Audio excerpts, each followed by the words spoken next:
Día 72 de la cuarentena, el AMBA más complicado. Capital y Gran Buenos Aires quintuplica sus casos cada 11 días. Todos los detalles en instantes. Separadas por la pandemia, la historia de una mamá y su hija que tienen el mundo de por medio, que nos emocionó muchísimo. Vamos a estar hablando de esto en un ratito. El médico que volvió de la muerte, un tratamiento que se está aplicando en nuestro país y que está dando muchos y muy buenos efectos. ¿De qué se trata el plasma de los pacientes recuperados? En instantes.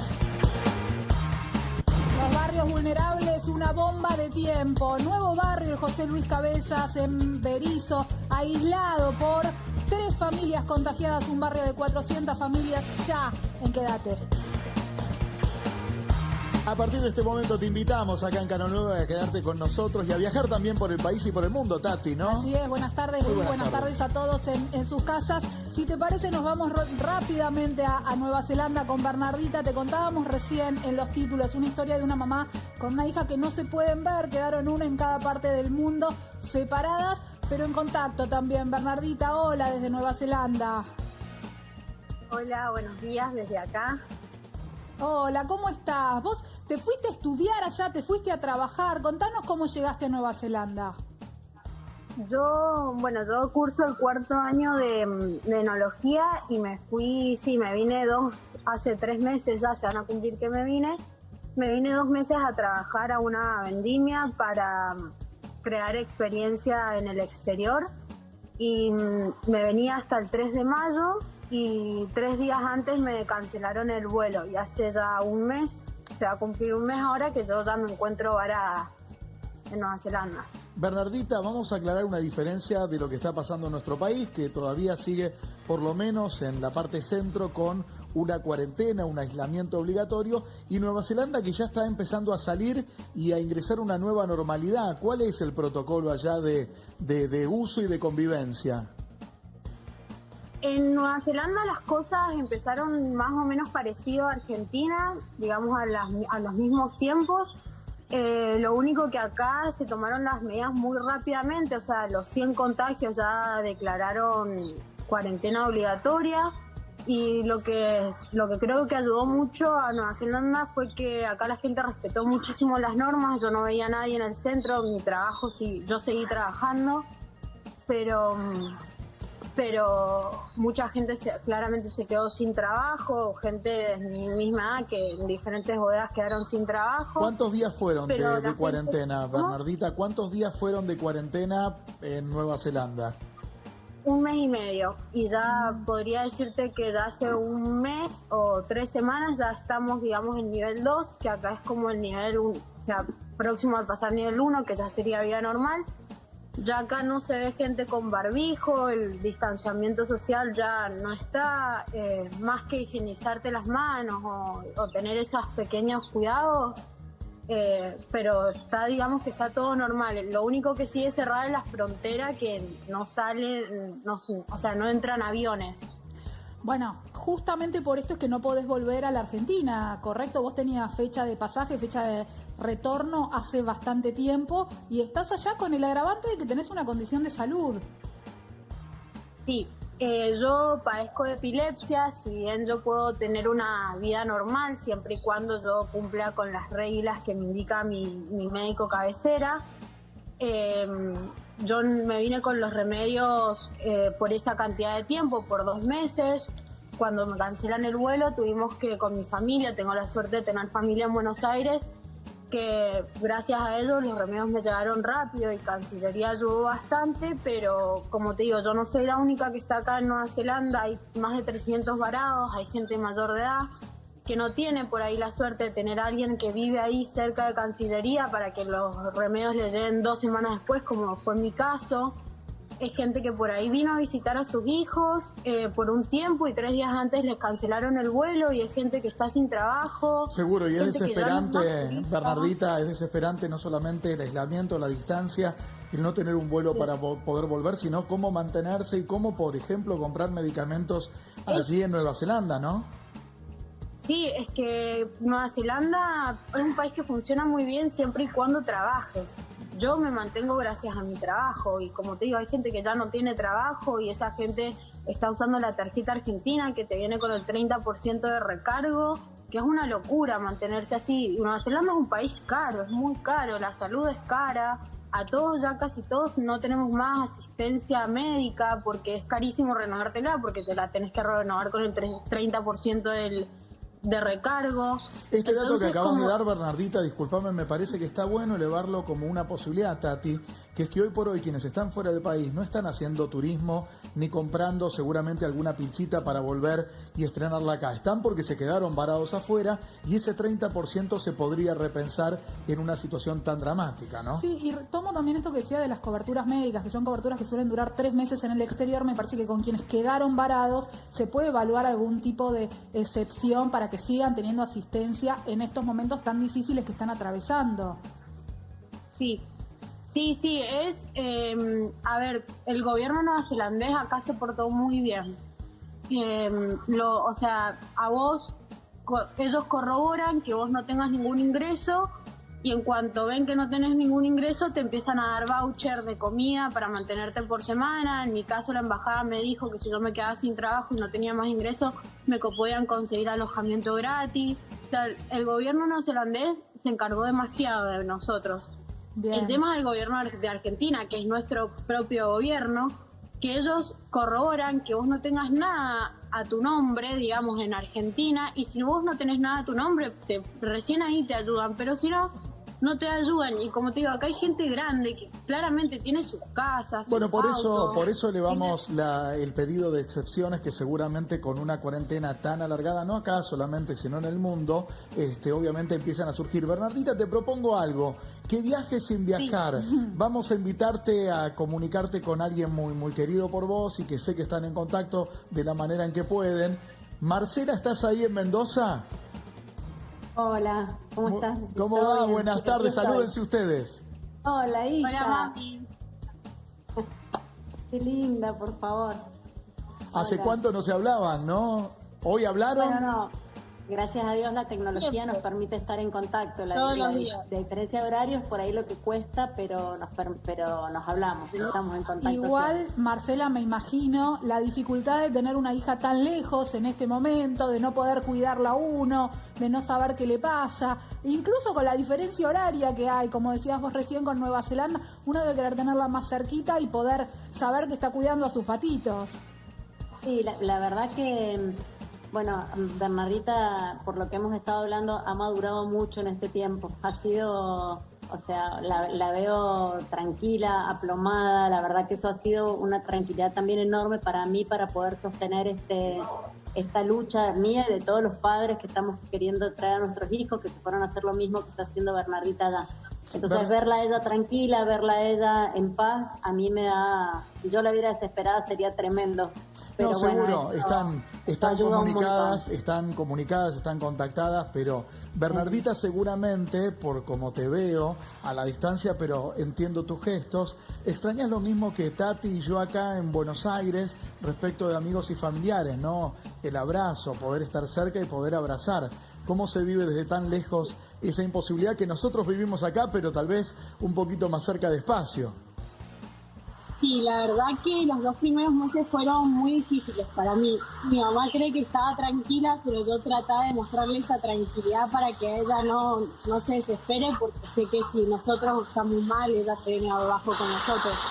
Pero hace poco llegó mi hermana que vive en Nueva Zelanda y llegó al pueblo donde yo estoy viviendo, y esa la verdad es que, bueno, ahora estoy con ella. Y eso me ayudó a mí bastante anímicamente, saber que tengo a alguien de mi familia, si bien no tengo a todos, pero tengo a una. Aguardanos, Bernardita, un segundito porque te estamos escuchando mal. Si te parece, reconectamos contigo y mientras tanto hablamos con tu mamá, ¿no, Tati? Sí, totalmente. Marcela, te quiero preguntar cómo fue la gestión para poder mandarle la medicación a Bernarda en Nueva Zelanda.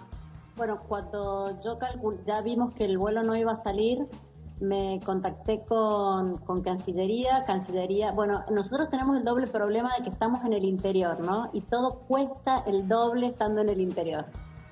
Nos dijeron que, me contacté un lunes y me dijeron que el jueves salía un avión diplomático que tenía que estar el jueves a la mañana, las cosas en Cancillería. Entonces, gracias a Dios, y porque la Bernardita tiene un ángel de la guarda.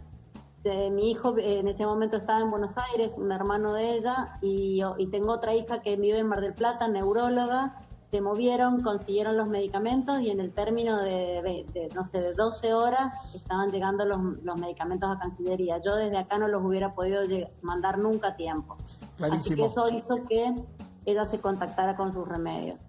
Recuperamos, Marcela, recuperamos a Bernardita, quiero sumarla en el plano, y quiero pedirte, Bernardita, que más allá de que hablas con Marcela, con tu mamá, las distancias no existen en este momento, hay distanciamiento físico, pero no aislamiento, no estamos aislados, no estamos en soledad. ¿Qué le querés decir desde Nueva Zelanda a ella? Bueno, hace unas pocas horas nos confirmaron que vendrían un vuelo de repatriación a Nueva Zelanda, así que sé que esto lo hemos conseguido gracias a ustedes, a los medios de comunicación. A mi mamá, más que nada agradecerle porque día a día, en todos estos días, me confirma y me reconfirma que es una leona cuando se trata de sus hijos. Somos 5 y hace todo, o sea, lo que se te ocurra es capaz de hacer con tal de tenernos ahí al lado, de cumplirnos con lo que queremos y merecemos. Bien. Así que, buen final entonces, hay un vuelo de repatriación, vas a estar volviendo seguramente desde Nueva Zelanda, nuevamente te vamos a dar una bienvenida a la distancia, codo a codo, pero te vamos a decir bienvenida a tu país, Bernardita. Amo Mendoza, además Tati lo sabe muy bien, así que estás en un paraíso en nuestro país, como va a ser la provincia de Mendoza. Sí, les está diciendo que las quiere ir a visitar a Mendoza pronto. Cuando estén juntas, si se pueda. Ya vieron los bares y restaurantes en Mendoza, con un protocolo ya te estuvo mangueando alojamiento, sí, es así. Beso grande a las dos, se las ve muy sonrientes y de verdad nos encanta hacer este puente de emociones y de alegría.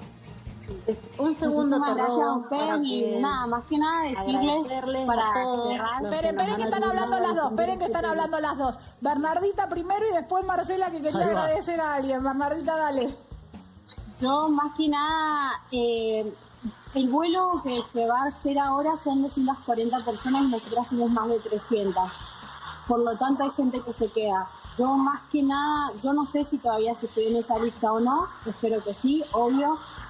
Lo que sí, por la gente que se queda, ya sea yo o los otros 300, que sigan escuchando, sigan ayudando, porque no vamos a estar todos en este vuelo, y que difundan la situación, que las cosas no están bien, que no es que porque el país se haya liberado del coronavirus, acá se puede vivir normal, ¿no? Como que hay gente mayor de edad que necesita volver, y es un país muy caro donde si no tenemos una visa de trabajo y nada que te pueda ayudar económicamente... Queda afuera, quedó claro eso, y es lo que está pasando en el mundo con personas que no estaban afuera circunstancialmente, sino que, por ejemplo, en España estaban radicadas y se sumaron a la lista de repatriación porque el trabajo que tenían se les había caído. Marcela, tu turno ahora, por favor. Sí, no.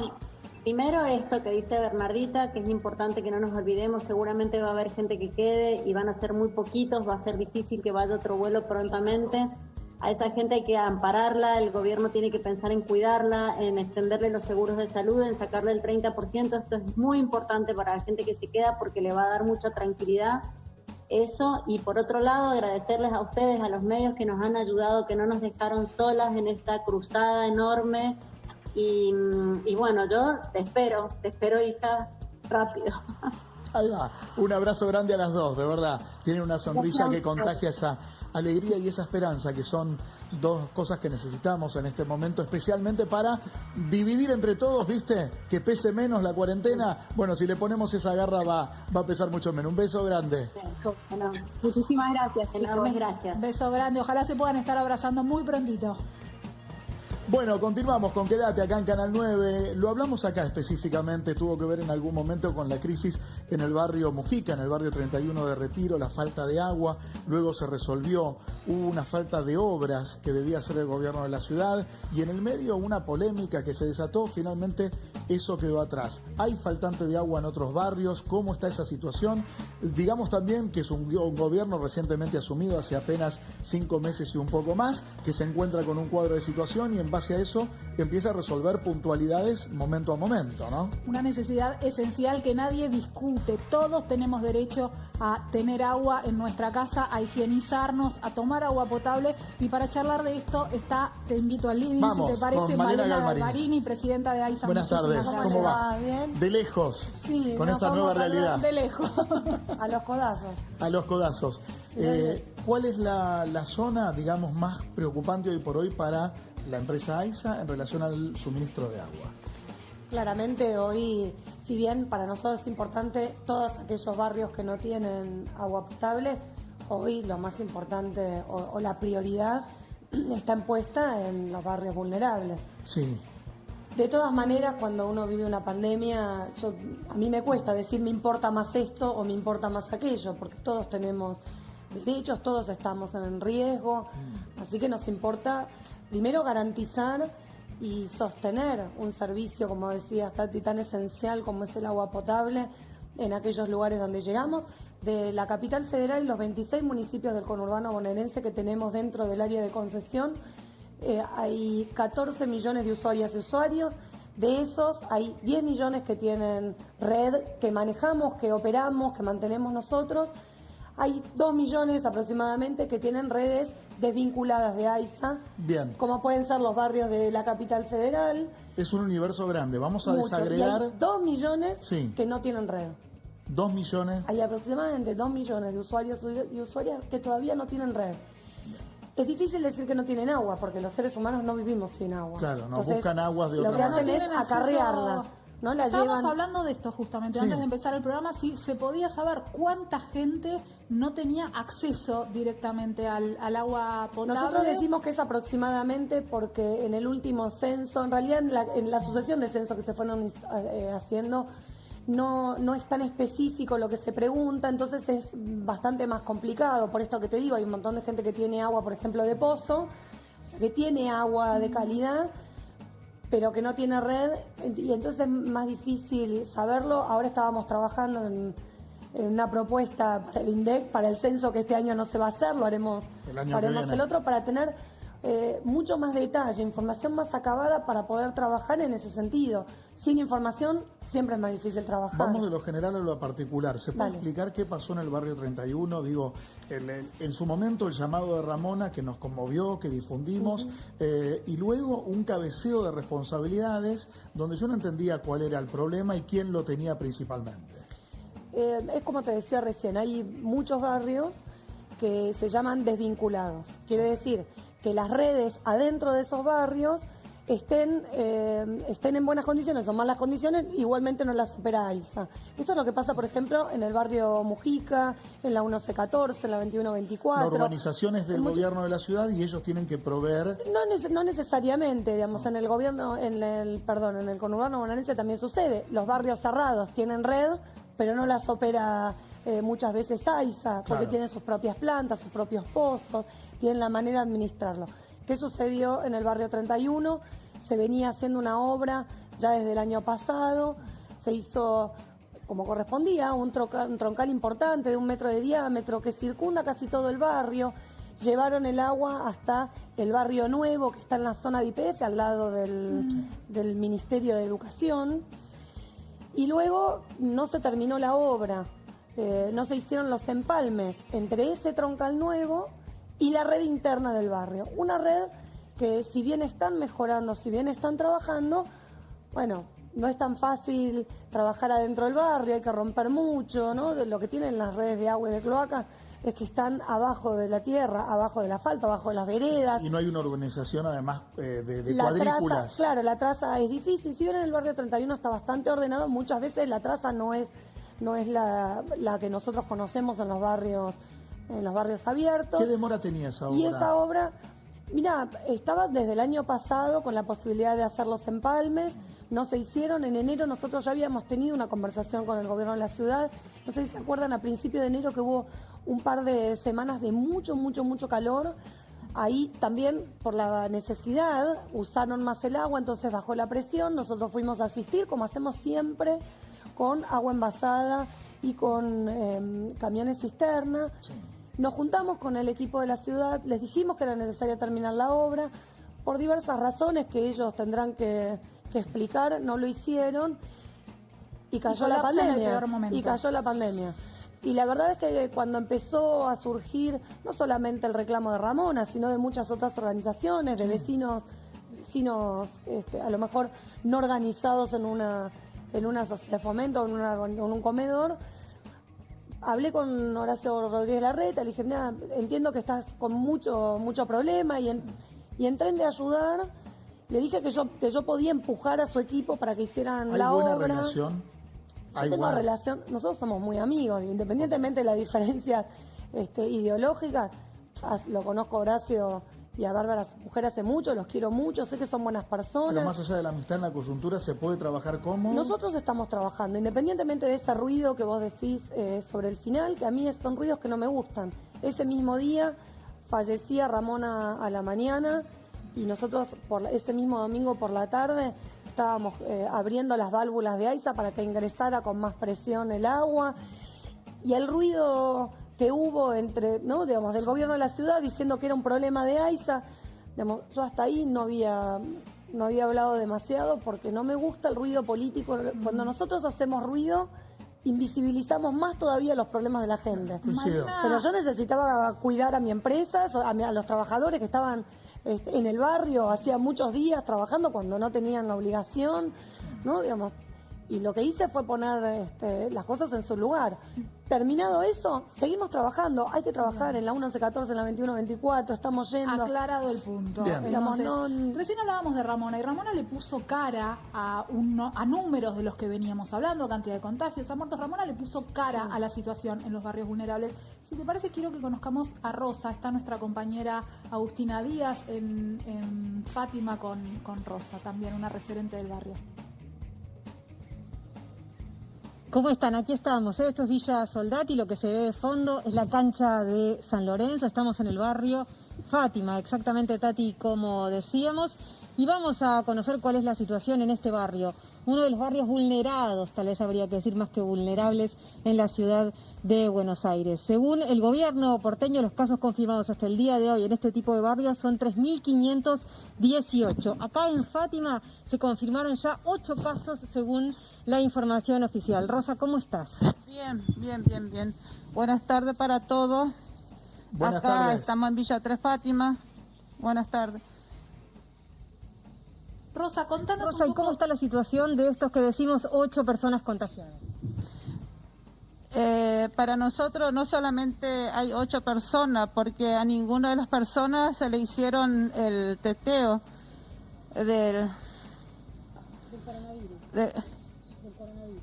coronavirus. La verdad que esto me tiene un poco nerviosa porque venimos bastante mal y todo muy nerviosa con la situación de que estamos olvidados en el barrio de acá en Villa 3. Sí, tranquila, vamos como si fuera una conversación. Quiero que nos cuente asistencia alimentaria y servicio de agua en el barrio. Digo, la asistencia alimentaria está llegando en los comedores.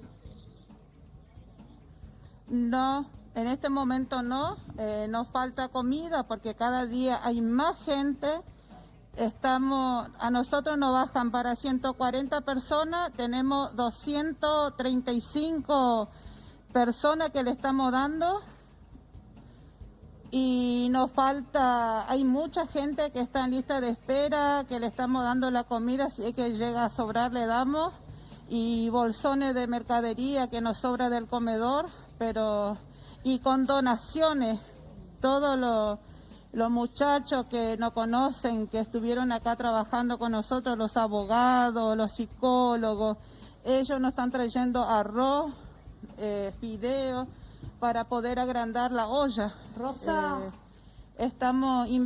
Sí, decime. Ustedes hacen un trabajo enorme por el barrio y por acompañar a la gente. Contanos cómo están las situaciones de higiene, si tienen productos de limpieza, si se limpia el barrio, ¿cómo está la situación?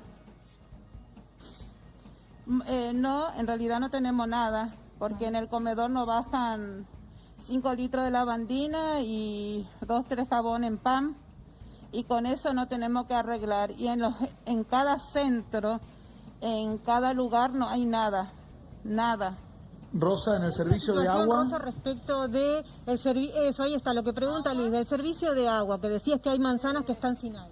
Tenemos varias manzanas sin agua. En este momento Carola, una de las chicas damnificadas que hace un año que no tiene agua en la casa, pedimos miles de veces, presentamos nota y hasta ahora no nos dieron ni 5 de pelota. En esa manzana hay 27 personas, casa que no tiene agua. A ver, aguardame, igual Rosa, que la porque manzana tenemos acá 6. en el estudio a Malena Galmarini, titular de AISA.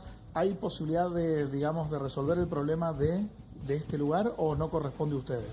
No, pero no importa si corresponde a nosotros o no corresponde a nosotros, nos vamos a llevar el caso. Venimos trabajando en conjunto con el gobierno de la ciudad, lo que hacemos, si se enteran ellos, nos enteramos nosotros, trabajamos en conjunto y vamos, y de verdad, vamos juntos.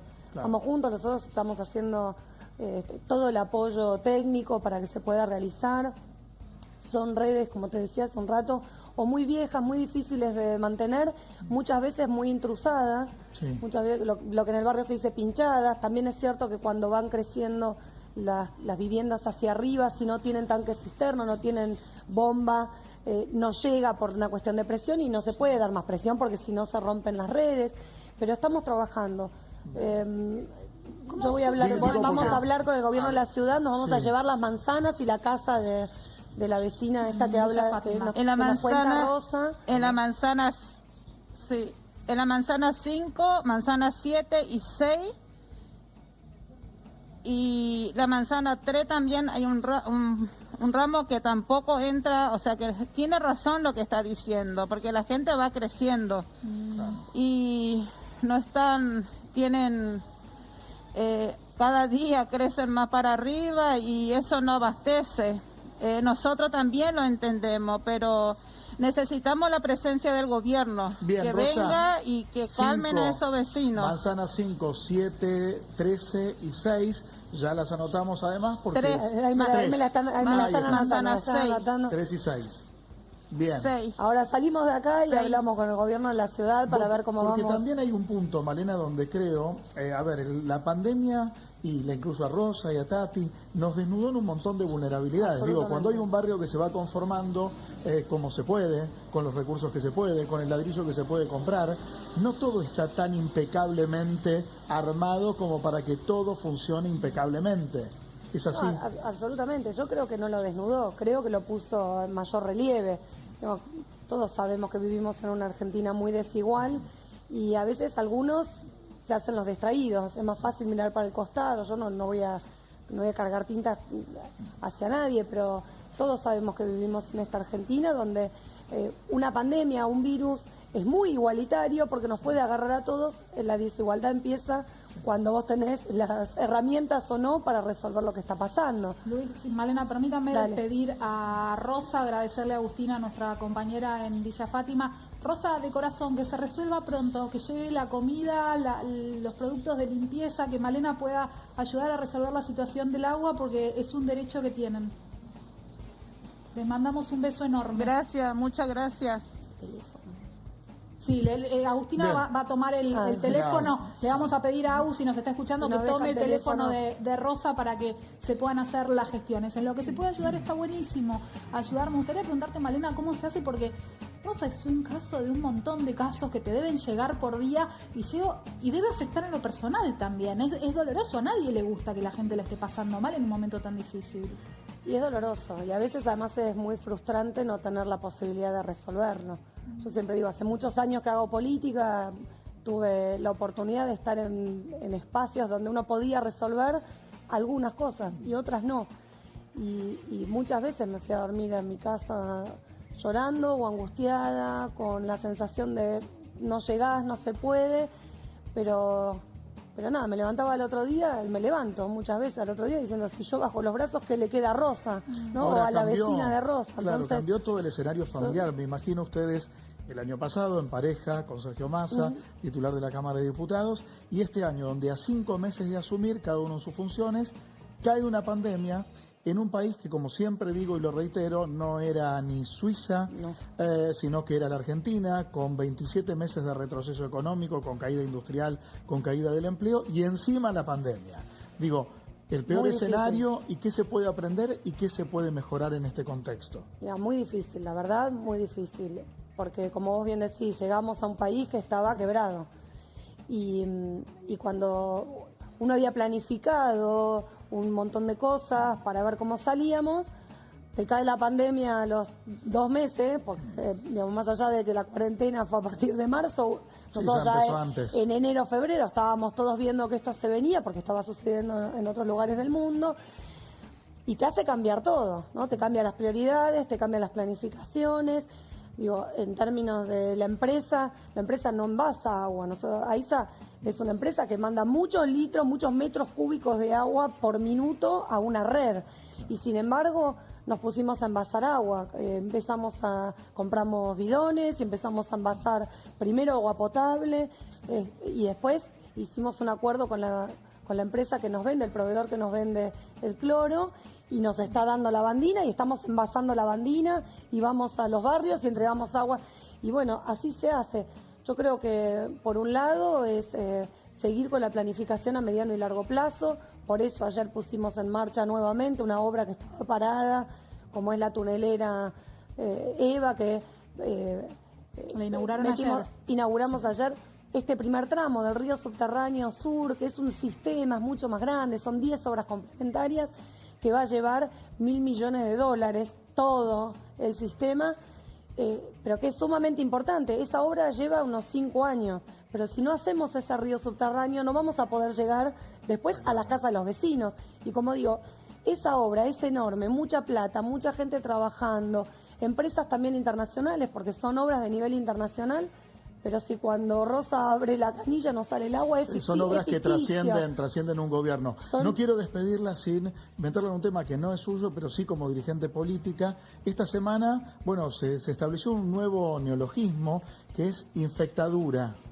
Una alusión entre infectología y dictadura, o algo por el estilo, una fusión en relación a la normativa sanitaria del gobierno de Alberto Fernández. Una infectadura, yo, digamos, etimológicamente lo que digo es la dictadura de los infectólogos. Claro. ¿No? Digo, y la verdad es que yo creo que los infectólogos lo que están haciendo es ayudarnos a todos a que no morirnos, ¿no? Y entiendo perfectamente, y siempre lo digo, todos estamos sufriendo la cuarentena, no es un problema, no es que Alberto Fernández no la sufre o que nosotros no la sufrimos, todos tenemos padres añosos, suegros añosos, hijos, adolescentes. Yo pienso, mi hija estaba terminando el secundario y se quedó sin viaje de egresados, no sabe si va a retomar las clases o no. Todos estamos sufriendo esto. Ahora, cuando vienen estas cosas son como las guerras. Y los que y lo promueven... que es peor que una guerra, porque en una guerra uno diría, se pueden evitar. Esto no. Ahora, los que lo promueven, los que se encolumnan detrás de esto... son los que están sentados en su casa, que no tienen la responsabilidad de gobernar, de tomar decisiones segundo a segundo. Mientras nosotros charlamos acá, hay un grupo de personas que están tomando muchas decisiones y que son decisiones sin saber, ¿no? Frente, digamos, a ciegas.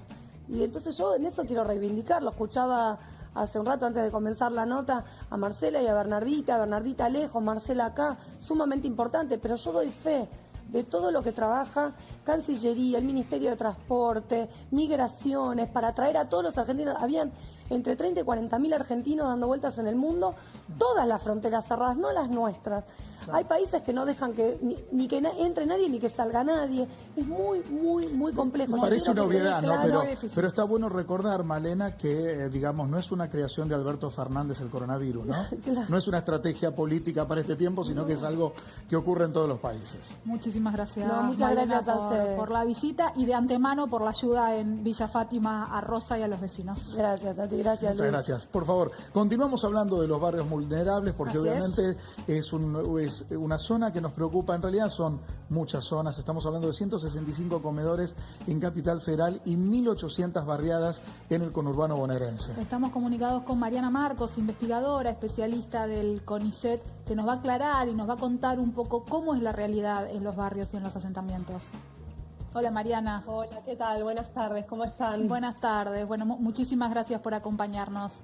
No, por favor, encantados de, todo lo que venimos trabajando desde hace muchos años, mirando algunas cuestiones de la realidad argentina y la verdad es que tengan visibilidad, nuestro trabajo es un honor y si podemos colaborar con algo, bueno, encantadísimo. ¿Qué contarles sobre estos barrios? A ver... Primero, la primera pregunta, Mariana, es si todos son iguales, si todos son lo mismo, porque creo que no. Bien, hay dimensiones distintas, demografías y concentraciones diferentes. Sí. Bueno, en principio eso, o sea, yo soy demógrafa, ¿no? Que estudiamos básicamente población, ¿no? Cantidades, grandes números, ¿no? Y detrás de los grandes números hay personas como las que estaban entrevistando recién, ¿no? Historias y, bueno, potenciales tragedias, ¿no? En el marco de todo esto. Hay una gran heterogeneidad entre estos barrios. Hay algunos que tienen muchísimas décadas, hay otros que son nuevos, hay algunos que son reurbanizables y hay otros que tienen más dificultades, ¿sí? No son la única modalidad de informalidad urbana que existe. Digamos que es la más compleja de todas, que concentra las peores condiciones de vida que en este momento se están volviendo muy riesgosas, como ha quedado a la vista. ¿Sí? Allí, ¿qué es lo que sucede? Están básicamente las peores viviendas de la ciudad. Mariana, aguarda, antes de continuar. Uno tiene, digamos, la asociación de que el barrio 31, por ejemplo, de Retiro, debe ser mucho más, debe tener otro tipo de herramientas y de recursos y debe ser mejor para prevenir el coronavirus, pero nos encontramos que por la concentración de personas viviendo tal vez en una misma casa de 20 metros cuadrados, vivir en el barrio 31 es mucho peor que vivir en una barriada de Virrey del Pino en La Matanza, por ejemplo. ¿Es así? Exacto. Sí, a ver, una de las cuestiones muy riesgosas es cómo están conformados los grupos familiares, ¿sí? Entonces, si pensamos, lo ideal es que seamos poquitos dentro de la vivienda, que tengamos el espacio suficiente como primero para poder quedarnos adentro, ¿no? En segundo lugar, que si alguien va afuera y se contagia directamente el virus, ¿sí? Como nos cuentan los epidemiólogos que sucede, bueno, que cuando lleva el virus a una vivienda, en esa vivienda no hay una gran cantidad de personas que se puedan llegar a contagiar, ¿no? Que compartan el baño, la cocina y demás. Y en las villas de dentro de la ciudad de Buenos Aires, o sea, han crecido muchísimo en altura, se ha aprovechado el espacio al máximo con esto de las pequeñas habitaciones por ahí que se rentan, con baños que se comparten entre varias familias. Las habitaciones se rentan, muchas veces en una habitación, como decía Luis, de 16, 20 metros cuadrados, viven 6, 8 personas. ¿Cuánto sale un alquiler en una villa, en un barrio popular en la ciudad de Buenos Aires? Mira, el valor exacto no lo tengo en este momento, o sea, los precios van cambiando para todo, también para los alquileres informales. Sí que, a ver, no es tanto menos que alquilar fuera de la ciudad. El problema es los requisitos que hay para acceder afuera de la ciudad. ¿Sí? Para acceder afuera de la ciudad, piensen los que nos pide una inmobiliaria, que nos pide tener una garantía, que sea también de Ciudad de Buenos Aires preferentemente, tener dinero para un adelanto, para un depósito, ¿sí? Para una serie de cuestiones que por ahí una familia de un barrio como vulnerable, ¿sí? No los tiene. ¿Sí? Tiene que contar, uno para alquilar fuera de una villa, tiene que contar con un capital previo. Y ese capital previo es complejo que lo tengan determinadas familias. Y no es una decisión personal, Mariana, porque hay que decir que la economía informal, el trabajador de changas o el maestro mayor de obras, que muchas veces no ponen en blanco, justamente esos empresarios lo empujan a una situación donde luego no pueden acceder a una vivienda con garantía. Exacto. Exacto, a ver, y el sumum son las personas que vienen del extranjero, ¿no? Que, o sea, tienen todas en contra, porque conseguir una garantía para alquilar en la ciudad formal es muy complicado para esas personas.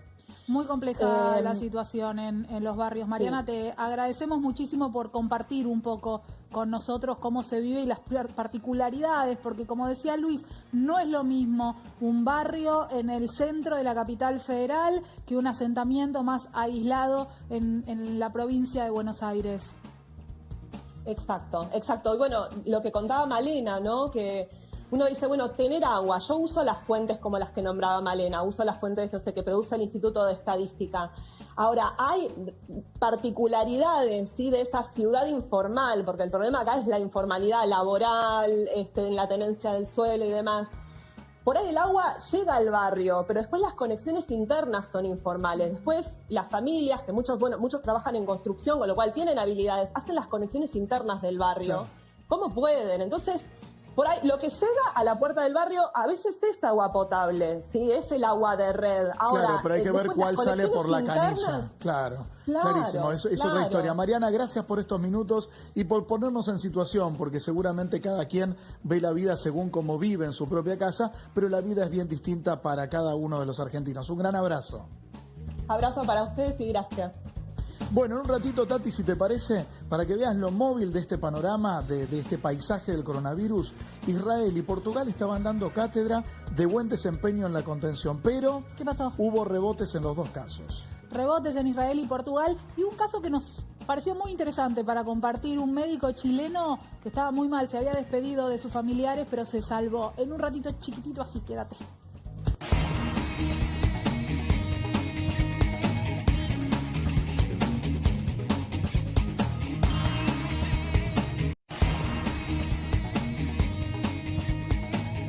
Parece algo lejano, algo que no nos va a tocar.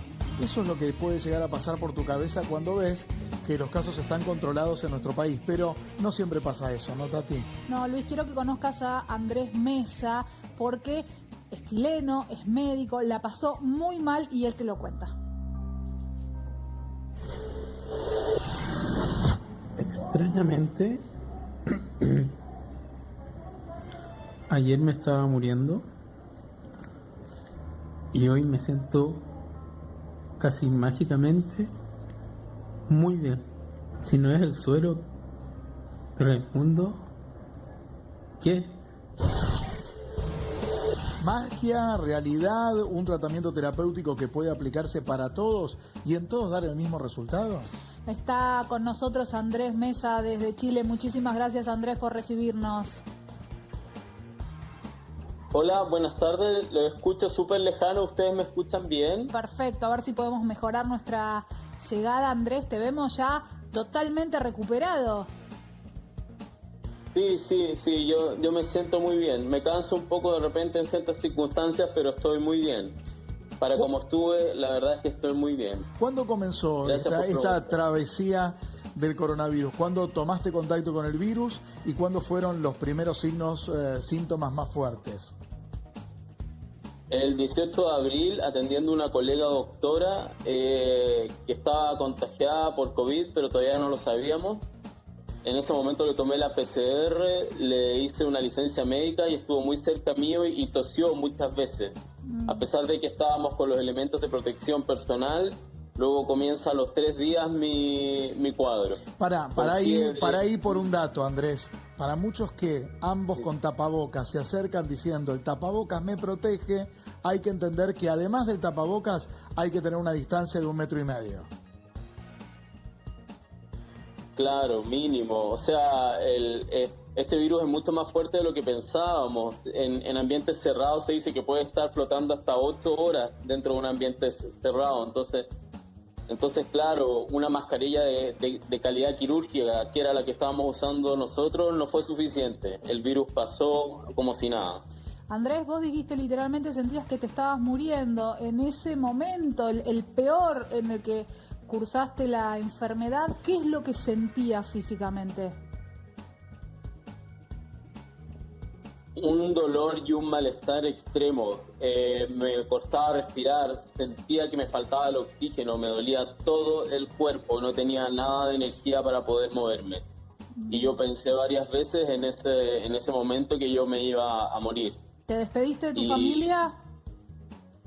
Sí, me despedí de mi familia un poco rápido por Facebook porque en este momento me dijo el doctor que era muy probable que me intubaran, pero probaron antes una mascarilla que te da oxígeno a presión que se llama BiPAP y me acoplé bien y anduvo bien, así que no fue necesario intubarme. Andrés, imagino que en medio de este cuadro que estás definiendo, la angustia y la incertidumbre de que posiblemente te intubaran sin saber la resolución de esa enfermedad, si te ibas a poder recuperar, aparece una terapéutica con un plasma, ¿sí? Un plasma es parte de la sangre de expacientes que se habían recuperado de COVID. ¿Te avisaron que te iban a usar este tratamiento contigo? Sí, correcto. Se comunicó el hematólogo de la FALP, que es la Fundación Arturo López Pérez, conmigo, Raimundo Gacitúa, y me dijo: Andrés, estamos en este protocolo investigativo, tenemos listo el primer plasma, pero por razones técnicas no entras en el protocolo investigativo, tendría que ser compasivo para poder llevártelo ya, o sea, ahora ya, te estás muriendo, Andrés. Entonces, sí, claro, no es problema, por favor, Raimundo, trae ese plasma hiperinmune. ¿Qué? Y el día 26 de abril, en la UCI, con daño multiorgánico, con ventilación mecánica no invasiva, en muy malas condiciones desde el punto de vista de los exámenes inflamatorios, me pasaron el plasma, que fue una unidad que pasó más o menos en una hora, una unidad de plasma hiperinmune en altos títulos de anticuerpos. Qué impactante, Andrés, ser tan consciente, tener tan claro que estás en una situación así de límite, que te estás muriendo, despedirte de tu familia, que te ofrezcan un tratamiento que no es para todo el mundo, sino que no, en tu caso no lo están aplicando a todos los casos graves en Chile, ¿o sí? No, para nada. Está dentro de un protocolo experimental, lo que limita mucho el acceso al tratamiento y también depende de las donaciones. Claro. Y el momento en que me lo dieron a mí, igual ya era un momento más o menos tardío, o sea, estaba con insuficiencia respiratoria, con problemas al hígado, con... Sí, falla multiorgánica, decías recién. Claro. Entonces, lo ideal sería llegar antes que esto. Apenas te detecta un paciente con una neumonía, darle un buen shot de plasma. Claro, a ver, es el momento ideal. Andrés, no esperar que empeore. Aguardanos un segundo porque en el piso se encuentra Soledad Gori, le damos la bienvenida nuevamente. Primero definime qué es este tratamiento y si se está aplicando en nuestro país. Bueno, él igual creo que lo estaba explicando también bastante bien. El tratamiento este es experimental, como él dice, si se está aplicando en este país ya está empezando, hasta ahora llevan unas pocas unidades transferidas. Y lo que tiene es, como él decía, para que entiendan, básicamente es la parte líquida, ¿no?, de la sangre, que no tiene las células, ¿no?, el componente celular, sino que es el componente, tiene varios componentes el plasma, entre ellos los anticuerpos. ¿El efecto directo es lo que vivió Andrés? ¿Es esta resolución mágica de recuperación en 24 horas o cada cuerpo es distinto? Bueno, los estudios que hay hasta ahora, o sea, yo puedo hablar de lo que se ha estudiado hasta ahora, ¿no? Hay un estudio que salió hace poquito donde resume justamente el 5 trabajos con una suma de 27 pacientes, y lo que dicen es que se recuperan. Siempre son estos pacientes que están ya en un estado que no pueden tener otro tipo de tratamiento, ¿no?, como el caso de lo que decía él justamente. ¿No sirve entonces como vacuna preventiva? Digo, no. Meter en el cuerpo de las personas que están sanas una dosis ínfima de este plasma para prevenir el coronavirus, ¿no? No, porque ¿qué pasa? Está muy buena la pregunta, porque justamente esta transferencia de plasma ya existe, se hace en otras patologías.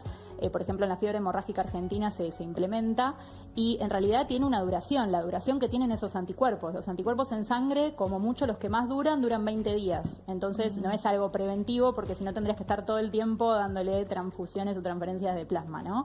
Entonces preventivo no sería, y es como justamente él decía, es un protocolo experimental, con lo cual también se hace en determinados pacientes.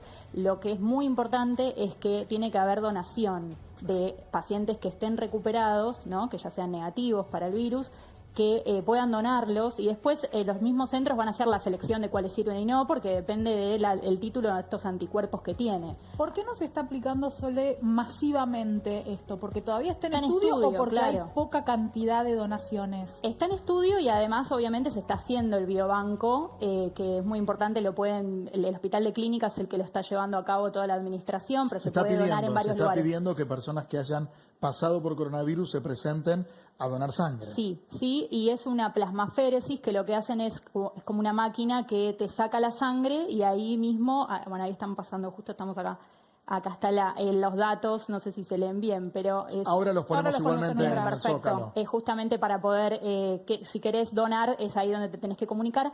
Lo que hace el aparato, podríamos decir, es sacarte la sangre y te divide en ese momento, se queda con la parte líquida, que es lo que después va a ser donado, y a vos te devuelven tus células. Se puede que vos no te quedás sin células. ¿Cómo? ¿Se puede donar más de una vez?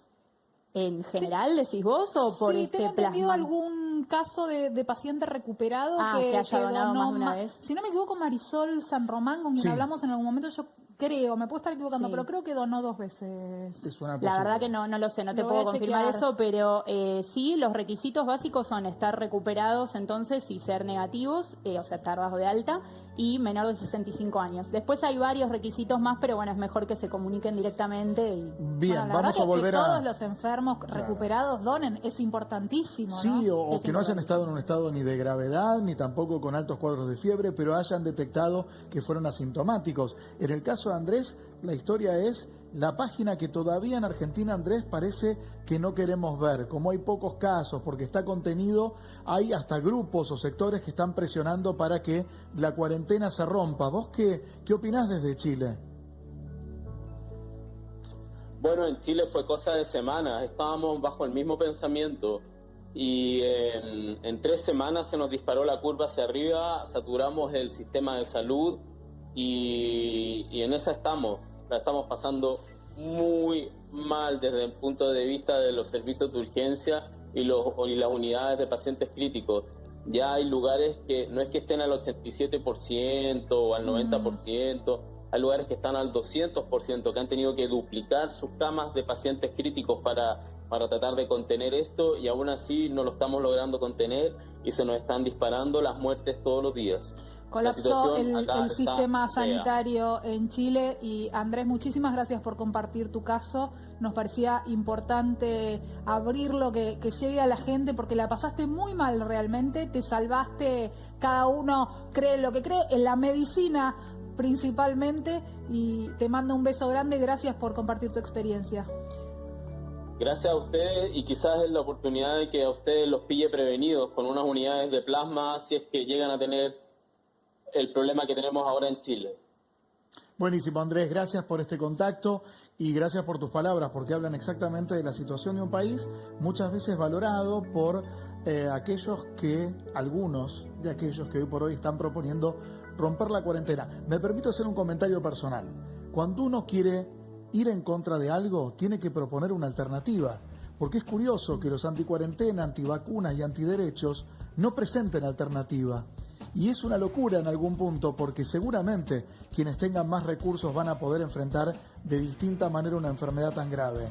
¿Y los otros? ¿Cuarentena o qué? Hablábamos el otro día. ¿Cuarentena o qué? ¿Cuál es la otra opción? Pero si querés relajar un poquito, bueno, por favor, más o menos relajar, porque hablabas de un nuevo brote. Yo te quiero llevar a la playa y vos me hablás de un nuevo brote. No, vamos a la playa. A Israel con Michelle Widerovich, ¿está bien? Siempre lo digo raro, Michelle, pero ¿está bien? Está bien, Tatiana, ¿cómo estás? Hola, Michelle, ¿dónde estás hoy? Que siempre nos llevas de paseo a lugares lindos. Hoy estamos en el centro de Tel Aviv, en la zona de bares y boliches. Y veo mucha gente atrás tuyo. Están todos los bares llenos y mañana acá empieza la semana laboral. Sería como un domingo en la noche para ustedes. Pero no veo barbijos. Michelle, ya, digamos, ¿es la nueva normalidad sin barbijos? A ver, no se ven barbijos en la calle, no se ve distancia social. Lo cierto es que es obligatorio el uso de barbijo y la distancia social, pero hace un tiempo que esto no se está cumpliendo, por eso no ves a nadie con barbijo, incluso en bares. ¿Nos mostrás un poquito cómo está la noche en Tel Aviv? Les voy a mostrar un poco cómo está. Van a ver un bar atrás mío. Yo voy a ir girando despacio y van a ver otro atrás mío, también lleno. Ay, Está sí, todo lleno. enfrente, claro. Enfrente. Y ahora van a ver otro más. En todos pasa exactamente lo mismo. Están llenos. Los mozos, las mozas en general tienen barbijo, pero los clientes no, y no hay distancia social tampoco. ¿Hay algún protocolo que tenga que cumplir la gente para salir? Porque acá, por ejemplo, abrieron bares y restaurantes en Mendoza, pero hay que cumplir un protocolo que después lo vamos a estar repasando con Luis, es medio agotador. ¿Ahí hay que cumplir con algo o vos vas, te sentás, mesas de la cantidad de gente que quieras y pasás tu noche? Esto es muy reciente porque bares, restaurantes y boliches abrieron recién el miércoles pasado, con lo cual son los primeros días donde la gente puede ir a tomar algo. El pedido del gobierno es que la gente use barbijo, que se tome la fiebre en la entrada y que haya distancia. Los lugares que pueden tener por su área a 100 personas, pueden tener 100, los que tienen habilitado para más de 100 personas, tienen que tener cubierto el 85%. Ese es el pedido. La verdad es que no se está cumpliendo ni los barbijos ni la distancia.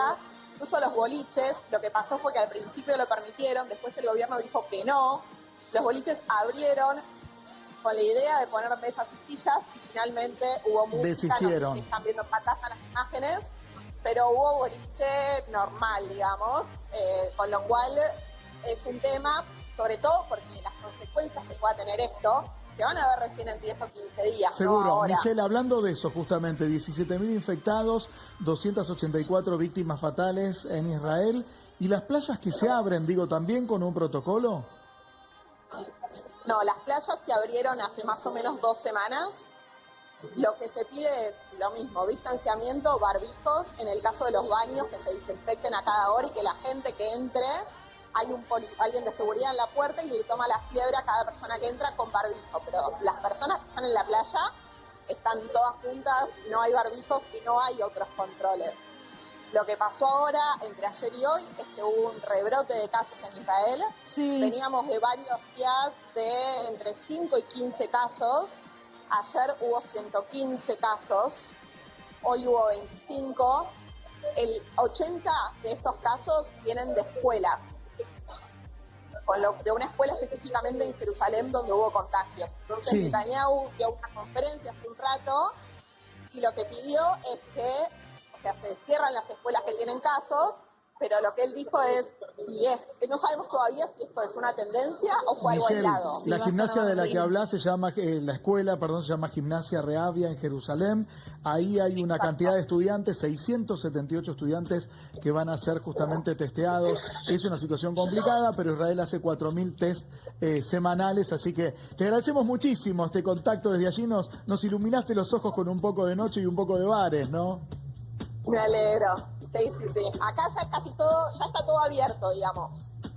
Bastante día normal. Un beso grande, Michelle, gracias por este pantallazo y por llevarnos un ratito a la playa y de bares por Israel. Acá todavía no se puede, pero hay gente que no termina de entender que no se puede, así que si les parece, Luis, Sole, Sí. nos vamos a ir al Obelisco porque en este momento se está viviendo una manifestación anti-cuarentena y está allí nuestra compañera Agustina Díaz. Aquí estamos, chicos, en pleno Obelisco, caravana y movilización anti-cuarentena.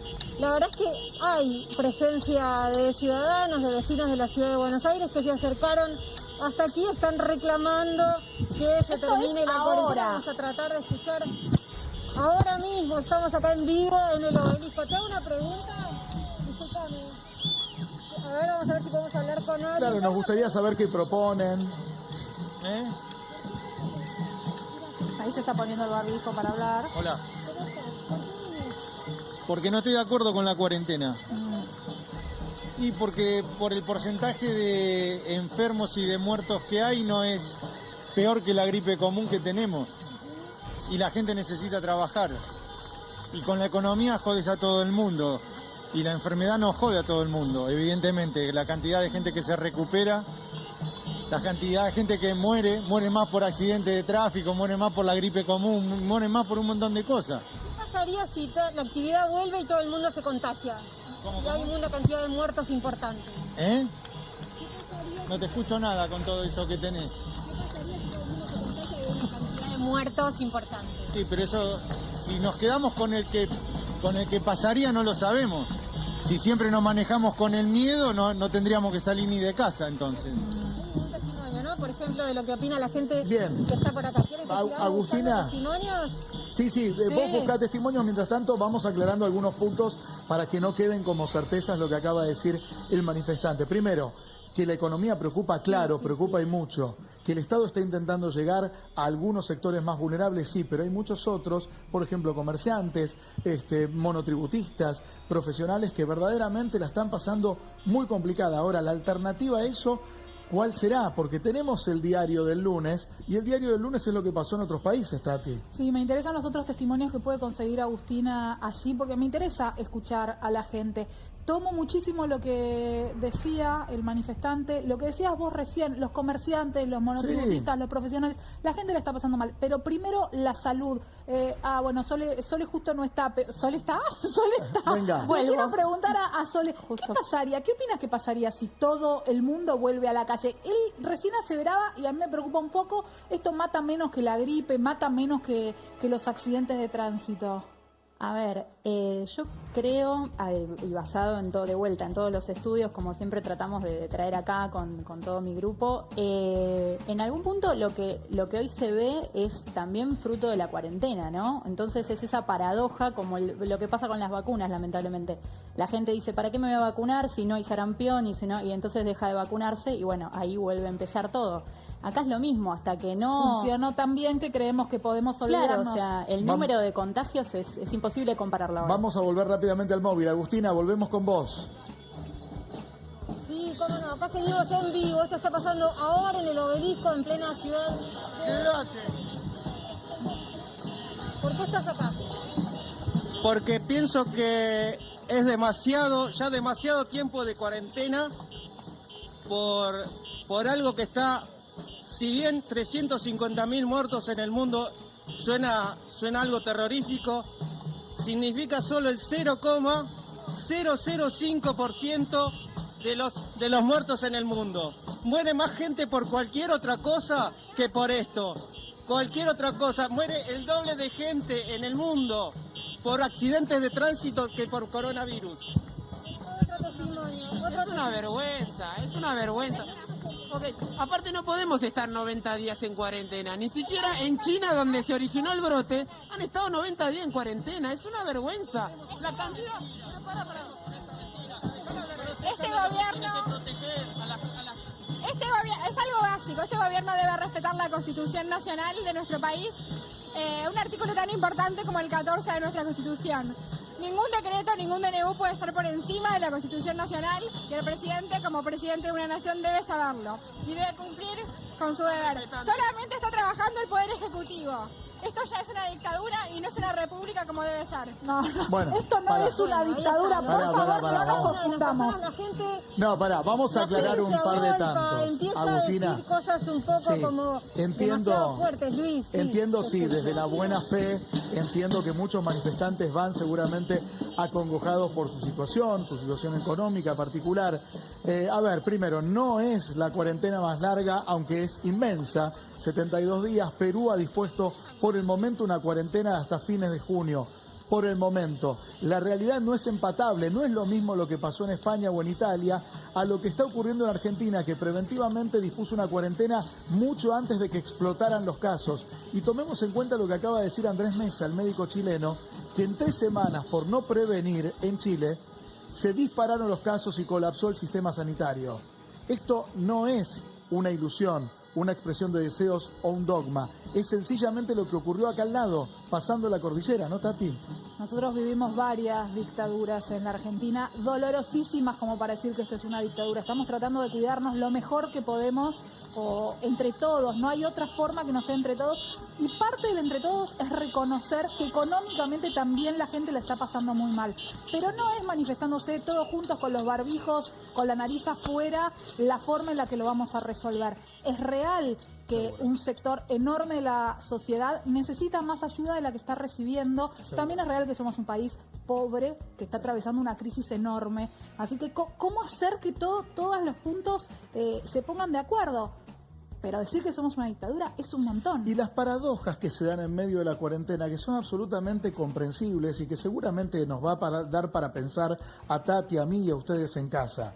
Por un lado, hubo actas de detenciones en calabozos de personas que se juraron amor en medio de una cuarentena. Claro está que era una transgresión, claro está que no había que organizar casamientos, ni baby shower, ni asados, claro está. Ahora, el mismo día que ocurría un casamiento con detenciones en Capital Federal, no se labró ni un acta para 230 personas que hacían el prólogo y el preámbulo de esto que está ocurriendo hoy. Digo, y espero que no, espero que todos sean personas sanas y sin COVID. Si hay uno solamente ahí que se acerca y los contagia, el día de mañana pidiendo asistencia al Servicio Sanitario de la Nación, ¿van a seguir creyendo en la anticuarentena? Cuando decimos o cuando dice la gente que se está manifestando que la cantidad de casos es menor a otras infecciones mundiales o a los accidentes de tránsito y demás, me gustaría recordar a todos que cada caso es el 100%, que cada familia que pierde un ser querido pierde todo. Así que pensar la pandemia en números es difícil, hay que ponerles cara a esos números. Hablábamos hace un ratito de Ramona, hablamos de Villa Azul con los vecinos cercados. Tenemos que entender que es una situación general y que no queda otra que cuidarnos entre todos. Bien, mientras tanto les propongo hacer ejercicio, pero no físico hoy.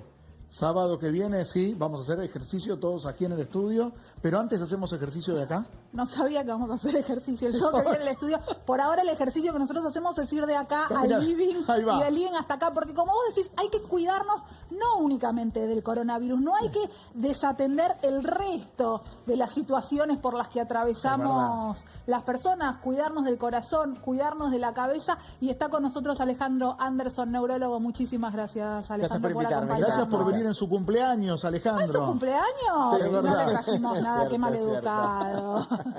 Bueno, ¿cómo empezar a no olvidarnos? Digo, desde aquellas pequeñas cosas como personas que dicen, che, me estoy olvidando de las cosas o ya no reconozco el tiempo en esta cuarentena, que se me pasan los días, duermo distinto, el cerebro está actuando mal. Bueno, lo que pasa es que uno se tiene como que reformatear. Imagínate el esquema de vida de una persona que está hace un mes y pico, bueno, 2 meses más y tiempo, pico. claro, en cuarentena. Tenés que ser muy prolijo, tenés que levantarte a la mañana, en algún momento del día de la mañana, con el sol de la mañana tendrías que setearte como para que tu reloj biológico, el interno, se ajuste al reloj externo, al de la realidad, para después no dormirte a las 4 de la mañana. O sea, eso es un punto importante. Uno puede aprovechar a hacer la compra o a pasear el perro temprano, no sé, hacer esa salida que se suele hacer, se te setea, digamos, el reloj, y entonces vas a dormir seguramente mejor. Pero también uno tiene que tener rutina de actividades, actividad física dentro de tu casa. Tenés que ver, bueno, tenés un patio, tenés un balcón, tenés una habitación, qué elementos tenés, qué tipo de paciente, qué hábitos tenías, hacer algo aeróbico, hacer algo de movimiento más tipo gimnasia. Bueno, entonces actividad física, actividad intelectual, actividad social, que obviamente va a ser a través de las redes, ¿no es cierto? Pero bueno, un cumpleaños es un Zoom hoy en día, otra red, claro, no hay otra. Pero bueno, pero por lo menos es actividad social. Y después algo de actividad manual también. Es muy importante tener rutina de actividades para uno conservarse sano y activo y claramente prevenir deterioros cognitivos o físicos. Pensando en prevenir deterioros cognitivos, ¿con qué tipo de olvidos, más allá del COVID, digo, pierdo la llave? Hoy le estaba contando una anécdota a él y llegué a la mitad y le dije, no sé por qué te estoy contando esto. Me olvidé por qué se lo estaba contando, me olvidé el final de la historia de lo que le quería contar. O sea, no sabía de qué estaba hablando. La gente que nos escribe porque pierde las llaves, porque se olvidan dónde dejan el auto, porque mezclan los nombres de los hijos. ¿Cuáles de los olvidos son un síntoma de una situación cognitiva y cuáles tienen que ver con el estrés normal? Mira, hay muchas capacidades intelectuales, pero si uno quisiera resumirlo mucho, ¿qué te podría decir? Hay olvidos que al rato te acordás lo que te preguntaron. Es como que esa información estaba dentro de tu cabeza, pero el acceso fue un poco más lento y eso lo llamamos olvido benigno. Pero hay otro tipo de olvido donde nunca recordás lo que te preguntaron, porque ese dato lo perdiste, se te borró del cerebro. Y ese sí es un olvido patológico. Entonces, cuando nosotros hacemos las evaluaciones, porque muchos pacientes te consultan por trastornos de la memoria, porque lo sienten ellos y se preocupan, o a veces porque la familia le sugiere o trae al paciente para que nos consulte. Haces una batería que se llama evaluación neurocognitiva, que ve un montón de cosas, pero ¿dónde pone el foco? El foco lo pones sobre todo en tu memoria de trabajo y en la histórica. Porque si yo, por ejemplo, estudio algo y digo, bueno, a ver, América se descubrió, bueno, en 1492, la Revolución Francesa fue en 1789, yo ahí no estuve, pero lo estudié. Y si yo me empiezo a deteriorar, vos sabés que eso tarda bastante en borrarse, pero sí se borra más fácilmente tu historia personal y sobre todo la reciente. A esa memoria que tiene un tiempo y un lugar se le llama memoria episódica. Entonces, como el lugar del cerebro, los hipocampos, que se encargan de esa memoria, son lo primero que se deteriora en la enfermedad de Alzheimer, causa número 1 del deterioro cognitivo, todos los misiles de las evaluaciones neurocognitivas apuntan a descubrir si hay fallas en la memoria episódica. Después vienen otras cosas. Bien, pero para tener en cuenta entonces, primero, cuando uno olvida una fecha, un tiempo dentro de la historia personal, a tener en cuenta. Sí, y cuanto más, claro, y cuanto más reciente, sí. también a tener en cuenta. Claro. ¿Qué ejercicios se pueden hacer, digo, desde personas que uno ve que hacen palabras cruzadas, que se pueden hacer en la siempre nos dijeron que jugar al sudoku prevenía enfermedades cognitivas. Mira, la actividad intelectual evidentemente que te protege. En la medida que uno tiene más reserva cognitiva, tenés muchas más estrategias y circuitos que pueden compensar los que uno eventualmente pueda perder. Pero si vos me decís, ¿qué es mejor? ¿Estudiar un idioma? ¿Hacer el sudoku? ¿Jugar un partido de ajedrez? ¿O ponerme a escuchar música? Soy un experto en música y te analizo una sinfonía. ¿La música ayuda también entonces? Todo, pero lo que pasa es que cada parte de... Esto es lo de las inteligencias múltiples, ¿entendés? No, pero necesitamos tips, Doc.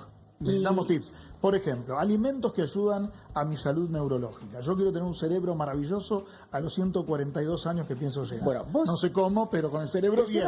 El tema de la nutrición tiene que ver con dos cosas. Vos tenés que proporcionarle material a las neuronas para que estén más cuidadas.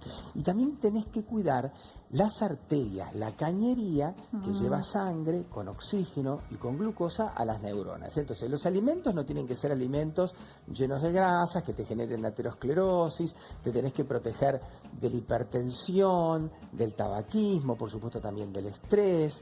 Y si querés cuidar las neuronas, también necesitas alimentos que las ayuden, como te contaban. Y algo muy interesante que se sabe que hace que tu trastorno de la memoria se pueda presentar, si estaba planificado para que lo tengas a los 84, lo tengas a los 88. Es cuando vos tenés una dieta rica en omega 3.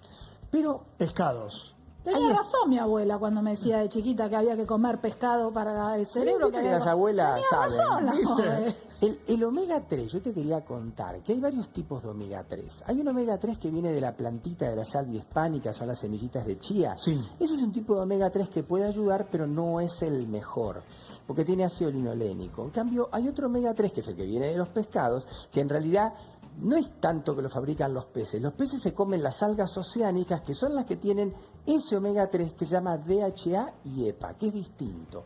DHA. DHA. No es el de krill, ¿no?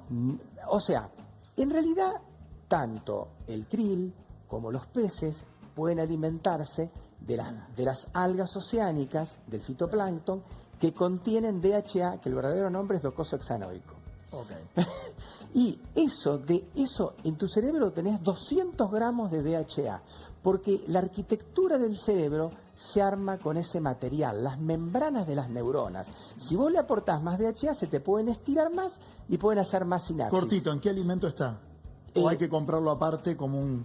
Mira, está en qué alimentos, básicamente en los alimentos de origen marino, en los peces de agua fría, los peces azules.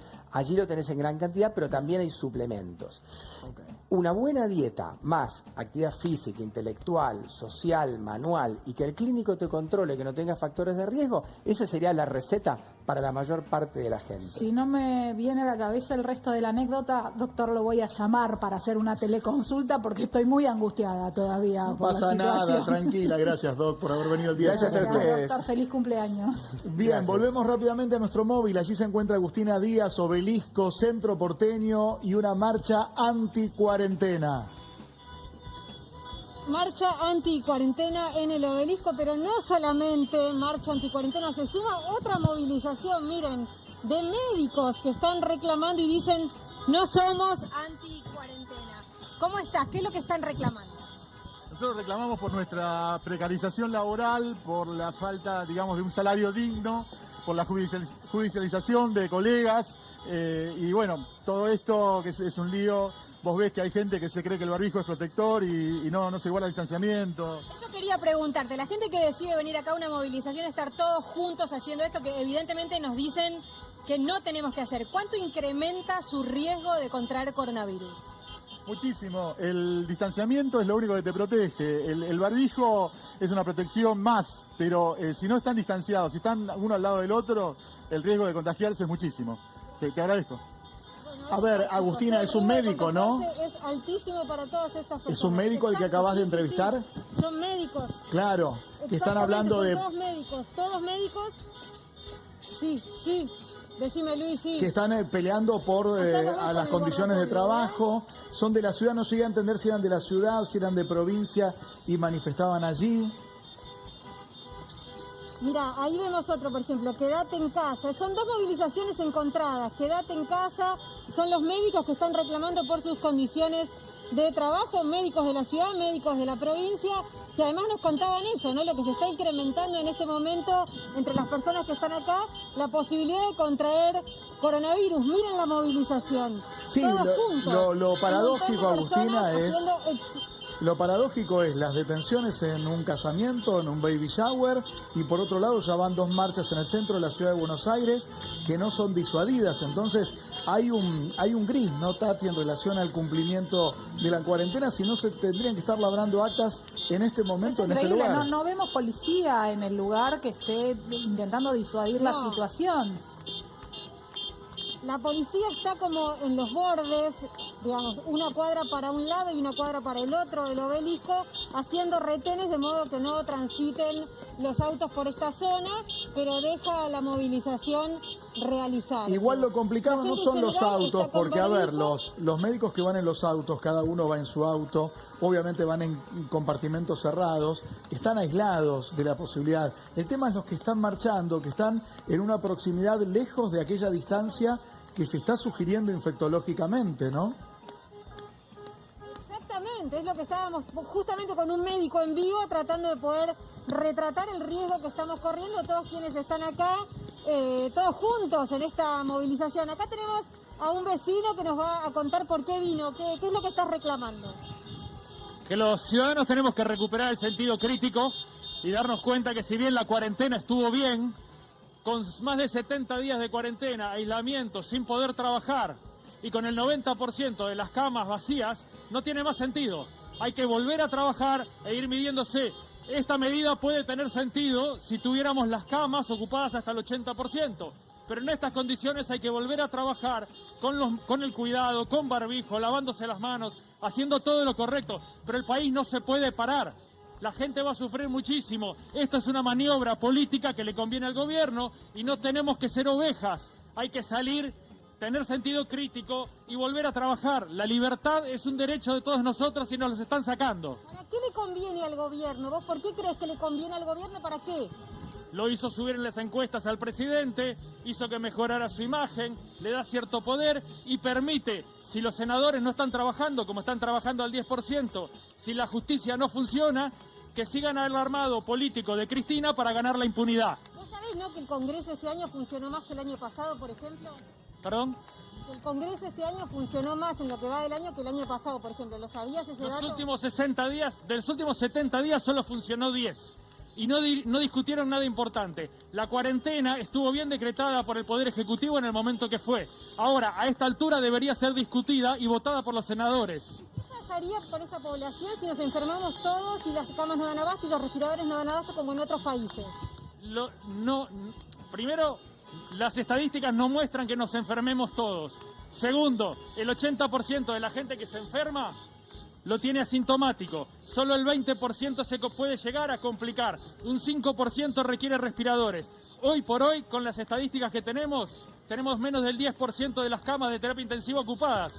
Tengo como una duda, ¿y no será que no nos contagiamos porque nos estábamos quedando en casa? Pero no nos podemos quedar en casa eternamente. Hay que seguir, hay que volver a trabajar con barbijo, lavándonos las manos, con muchos cuidados, para que la tasa de contagio sea baja y entonces el sistema sanitario, que ya tuvo 70 días para prepararse, pueda responder a esta situación. Bueno, acá la opinión, ¿no? Bien, Agustina.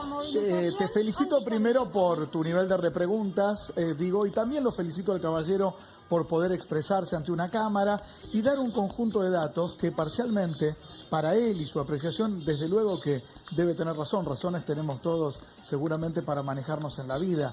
De la semana pasada a esta aumentaron un 50% de la cantidad de pacientes en cuidados críticos. ¿Esto significa que está mal el sistema sanitario? No, obviamente que queda todavía un 80% más de camas disponibles. ¿Es lógico que se ocupen?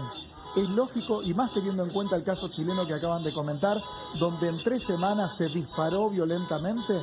Es un final incierto y verdaderamente todos estamos un poco a tientas, hasta los mismos infectólogos que están conociendo por primera vez a este COVID-19. Los casos crecieron y sabíamos que iban a crecer, sabíamos que el pico iba a llegar, van a seguir creciendo, lo afirman desde el Ministerio de Salud del Gobierno Nacional y desde el Gobierno de la Ciudad también. Hablamos la semana pasada con el ministro Quirós y nos decía pero que por eso ahí se me mete en un tufillo la lectura política que hace el caballero, que debe tener sus razones, de esto le sirve a un político, sea Alberto Fernández o sea otro. Yo creo que no le sirve ni a ningún político, ni a ningún funcionario, ni a Larreta, ni a Morales en Jujuy, ni a Rodolfo Suárez en Mendoza. No le sirve a nadie, ni a Esto nosotros. En algún momento lo vamos a atravesar y el post-pandemia va a ser dramático, va a ser muy difícil para todos. Pero vuelvo a lo que decía, sabíamos que iban a crecer los casos y lo que queríamos siempre, lo que se buscó fue ganar tiempo, ganar capacidad hospitalaria, mejorar la capacidad de atención, mejorar la cantidad de camas, la cantidad de respiradores. Eso hay que festejarlo, no usarlo como discurso, como armamento para decir salgamos todos de nuevo a la calle. Si salimos todos juntos a la calle, si saturamos los sistemas de transporte público, va a ser un desastre. Lo vemos en otras partes del mundo. Terrible. Bueno, esperemos de a poquito entendernos entre todos, entendiendo las angustias que cada uno vive, entendiendo las carencias que muchos argentinos y argentinas están viviendo, pero entendiendo que cuando uno propone romper algo, tiene que proponer una alternativa, si no, no es propuesta alguna. Vamos a volver a Agustina con el móvil en un ratito, pero yo te quiero hacer un paréntesis. A ver. Sabes que me gusta mucho ver cine nacional, que estamos aprovechando la cuarentena para ver contenido de calidad. Tuve la oportunidad de charlar con él y me encantó La Chancha. Es una película que te llega, que te hace pensar. La pasan hoy a la noche en Cinear y está enganchado el Puma Golti. Muchísimas gracias, Puma, por recibirnos en tu casa.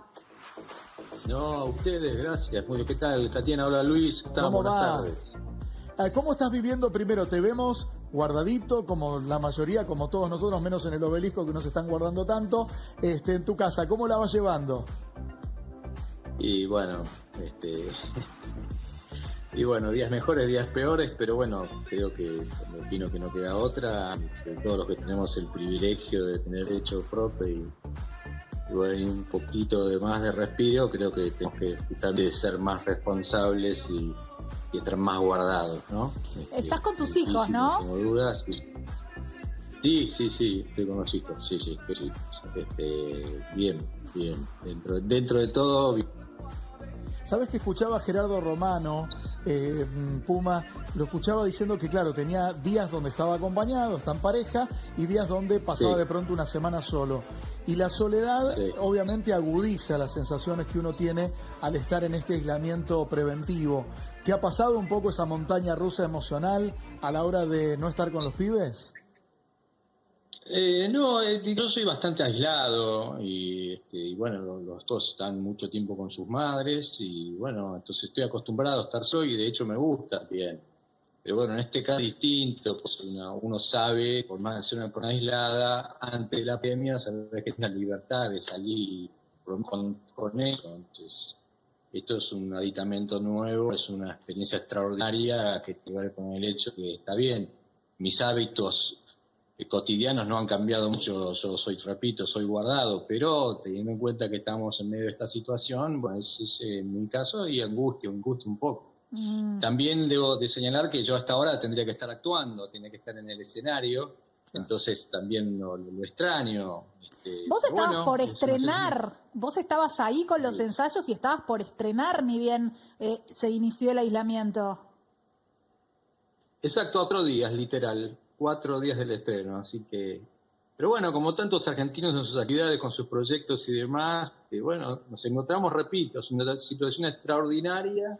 Y bueno, confiar en nuestras autoridades, coordinarnos y esperar, paciencia y yo creo que pasa aquí, no quiero, yo insisto, que tenemos el privilegio de tener nuestro techo y bueno, es con más son, debe ser más responsables.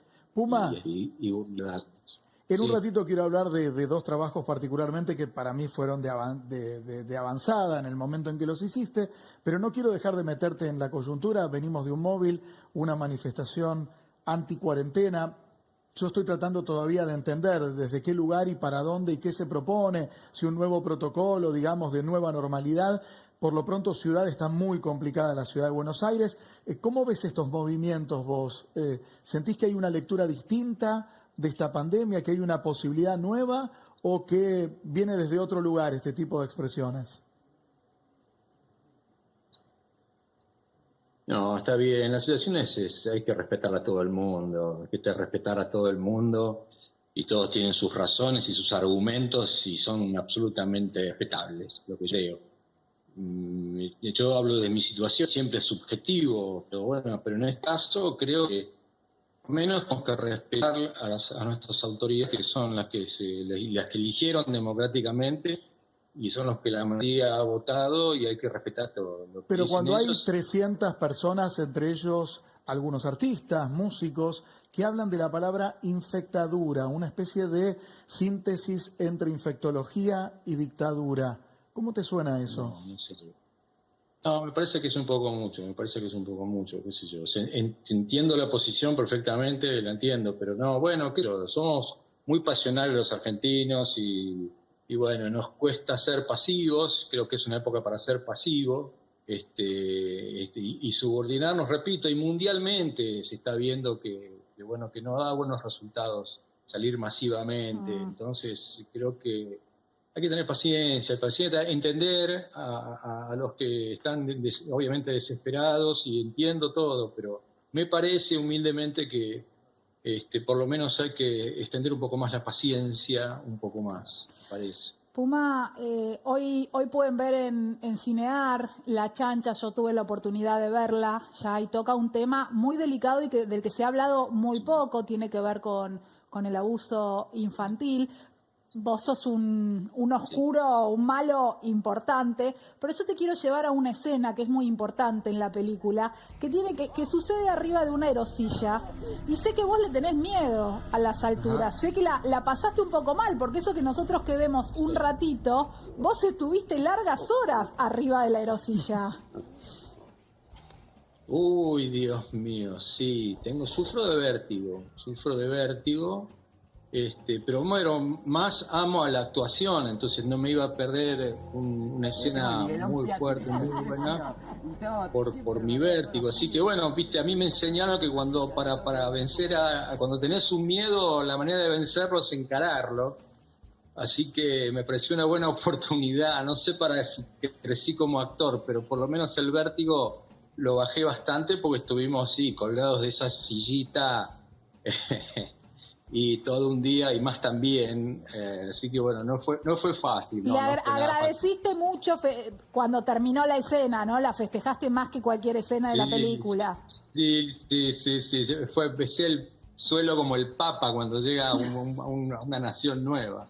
Sí, realmente, fueron horas eternas, pero valió la pena, Tatiana, valió la pena. era así una escena fundamental de la película, así que mi vértigo había que dejarlo de lado. El protagonista era la situación y bueno, cuando llegamos a tierra y dijeron que estaba hecha la escena, sí, me puse a llorar.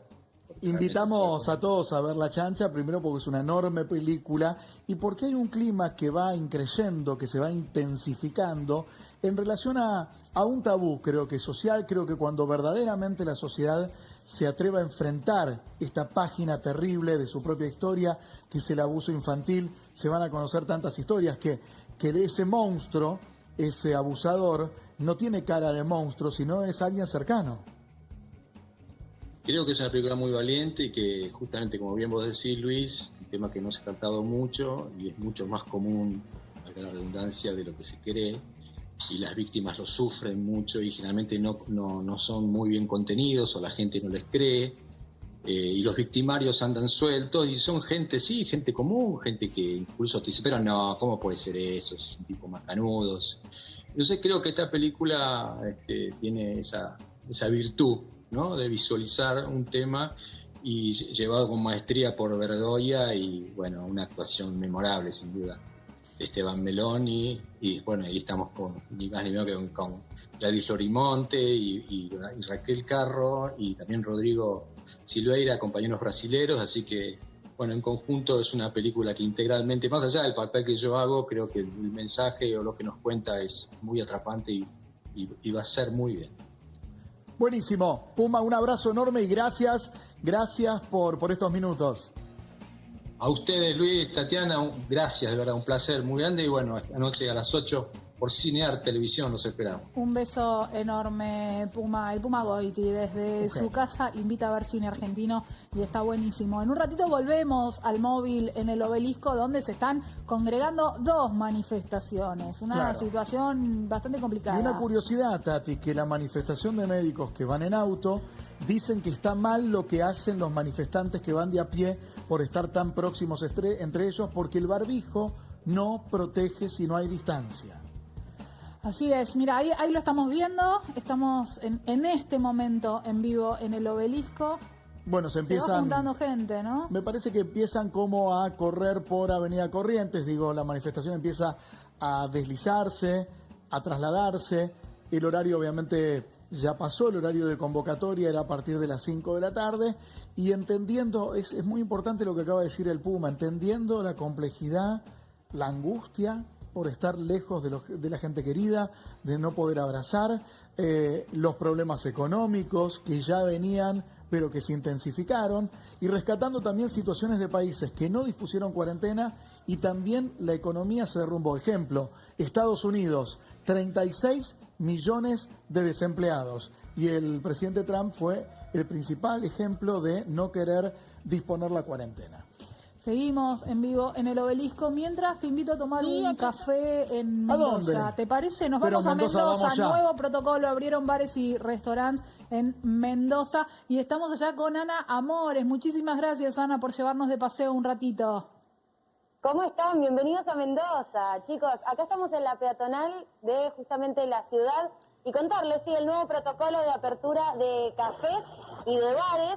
Y justamente es de una forma un poco diferente. Estuvimos hablando con algunos de los encargados de los cafés y de los bares y dicen que no se está moviendo mucho, la gente todavía no tiene muchos ánimos como para salir, y además que hay que hacer algunos trámites antes de poder acercarte justamente a como cenar, por ejemplo, o tal vez a tomar un bar. Bueno, mira, te cuento un poquitito. Primero, impresionante el tema de hacer reserva, y que justamente está pasando mucho esto de la situación de, de repente hay muchas reservas de los que querían salir y que va de a poco.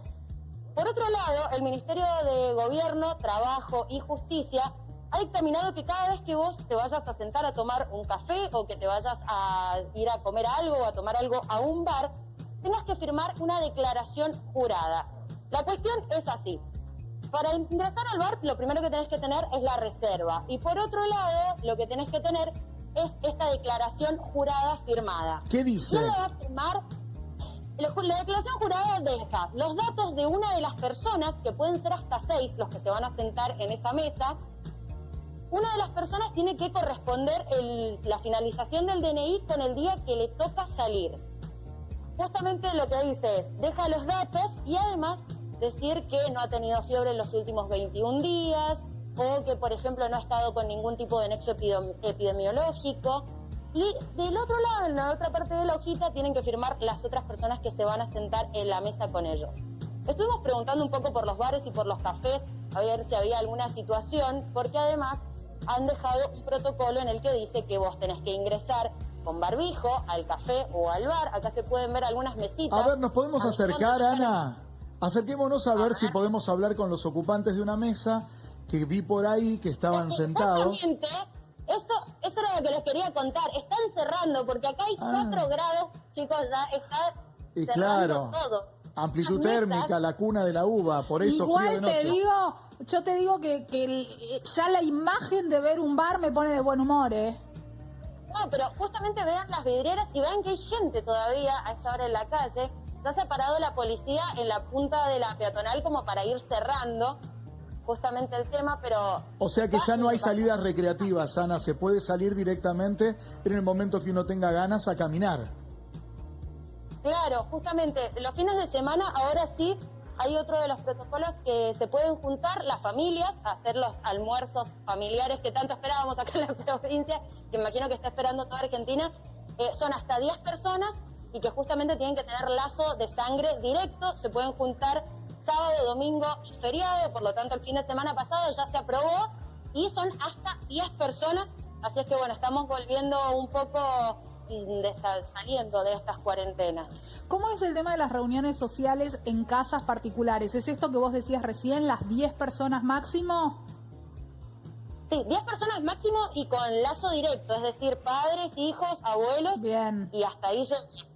De los restaurantes Sí. me pareció divertido, tomo lo que vos decías recién, es por número de documentos. Si no me equivoco, lunes, miércoles y viernes pueden ir los que son del 1 al 5, claro. Martes, jueves y sábados otros, y el domingo todos.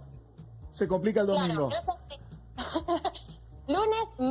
lunes, miércoles y viernes salimos del 0 al 6, y del 6 al 9 salen martes, jueves y sábado. Y hasta hace 2 semanas se salía los domingos en la mañana, salía el primer grupo y los domingos en la tarde el segundo, y ahora ya podemos salir todos los domingos. ¿Cómo es la situación de los chicos en la ciudad? Sí, es una situación que llama bastante la atención, pero bueno, se puede ver también cómo de poquito estamos empezando a tomar vida. Ha habido un caso que fue justamente esta mañana acá en la ciudad, un camionero que venía de la ciudad de Quilmes, de Buenos Aires, ingresó a la provincia. Y justamente ayer, se pudo notar que su hija, su yerno y su nieto dieron positivo a COVID-19, pero además estas personas habían estado en un cumpleaños con 20 personas más, entre las cuales además había una persona que trabajaba vendiendo ropa por la calle. Por lo tanto, el gobierno ha actuado bastante rápido y ya hay 100 personas que están en cuarentena respecto a este tema. Pero también hay que tener en cuenta que Mendoza es un lugar, digamos, al que están ingresando muchos camiones que vienen de Buenos Aires, que vienen de Brasil y que vienen de Chile. 3 de los pocos. Bien, mira, Ana, sin querer acabamos de dar en el clavo con una situación que muchos porteños se preguntan con razones y muchos bonaerenses, que es esta historia de por qué si hay tan pocos casos hay tanta restricción, pese a que se duplicó la cantidad de casos en los últimos 15 días en la región del AMBA de Buenos Aires. Y es lo que vos contás, tan solo una persona que ingresa, que no tiene conciencia del cuadro clínico que tiene y que contagia a su grupo familiar y ese grupo va a una reunión, genera directamente una implosión viral, en este caso en la provincia de Mendoza. Perdón, no los escucho bien, chicos, los estoy perdiendo. No, tranqui, ¿nos escuchás bien ahí?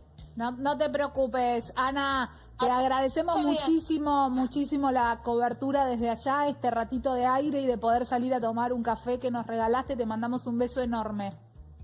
Chicos, un beso y bueno, cuando termine los esperamos por acá, por la provincia.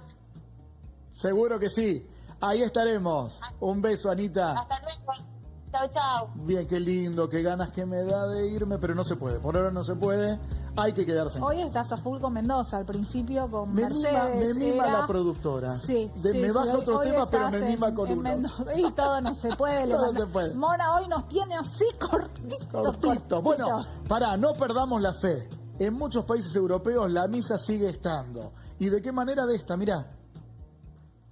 Ahí, en un auto directamente, se acerca, ahí vemos un hombre sin barbijo, habitualmente se acercan los feligreses con barbijo, solamente se lo retiran para tomar la Eucaristía, la hostia, y desde un púlpito armado, un escenario, todos los autos pueden ver justamente lo que ocurre con la palabra del Dios en el que creen, ¿no? Sí, se sintoniza una señal de radio en la que escuchan la misa desde el auto, como funcionaban los autocines, ¿te acordás? Que se podía sintonizar y escuchar como una señal en el auto, y los que quieren comulgar ponen las balizas para informar que quieren comulgar. Es como un guiño, claro, por acá quiero comulgar.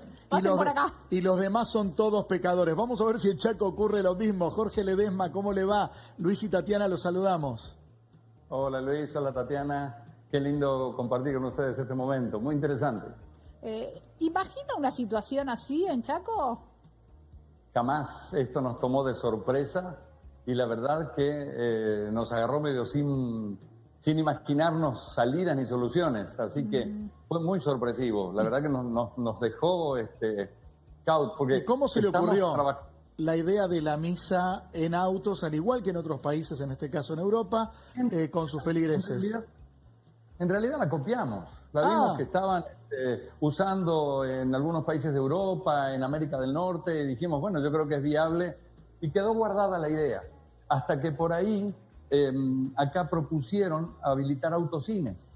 Entonces, la ordenanza del intendente autorizó que se hagan autocines o autoeventos, y dijimos, bueno, será nuestra manera. Hicimos un autoevento espiritual. Jorge, quiero saber todo. A ver, ¿cuántos autos están yendo a misa de esta forma?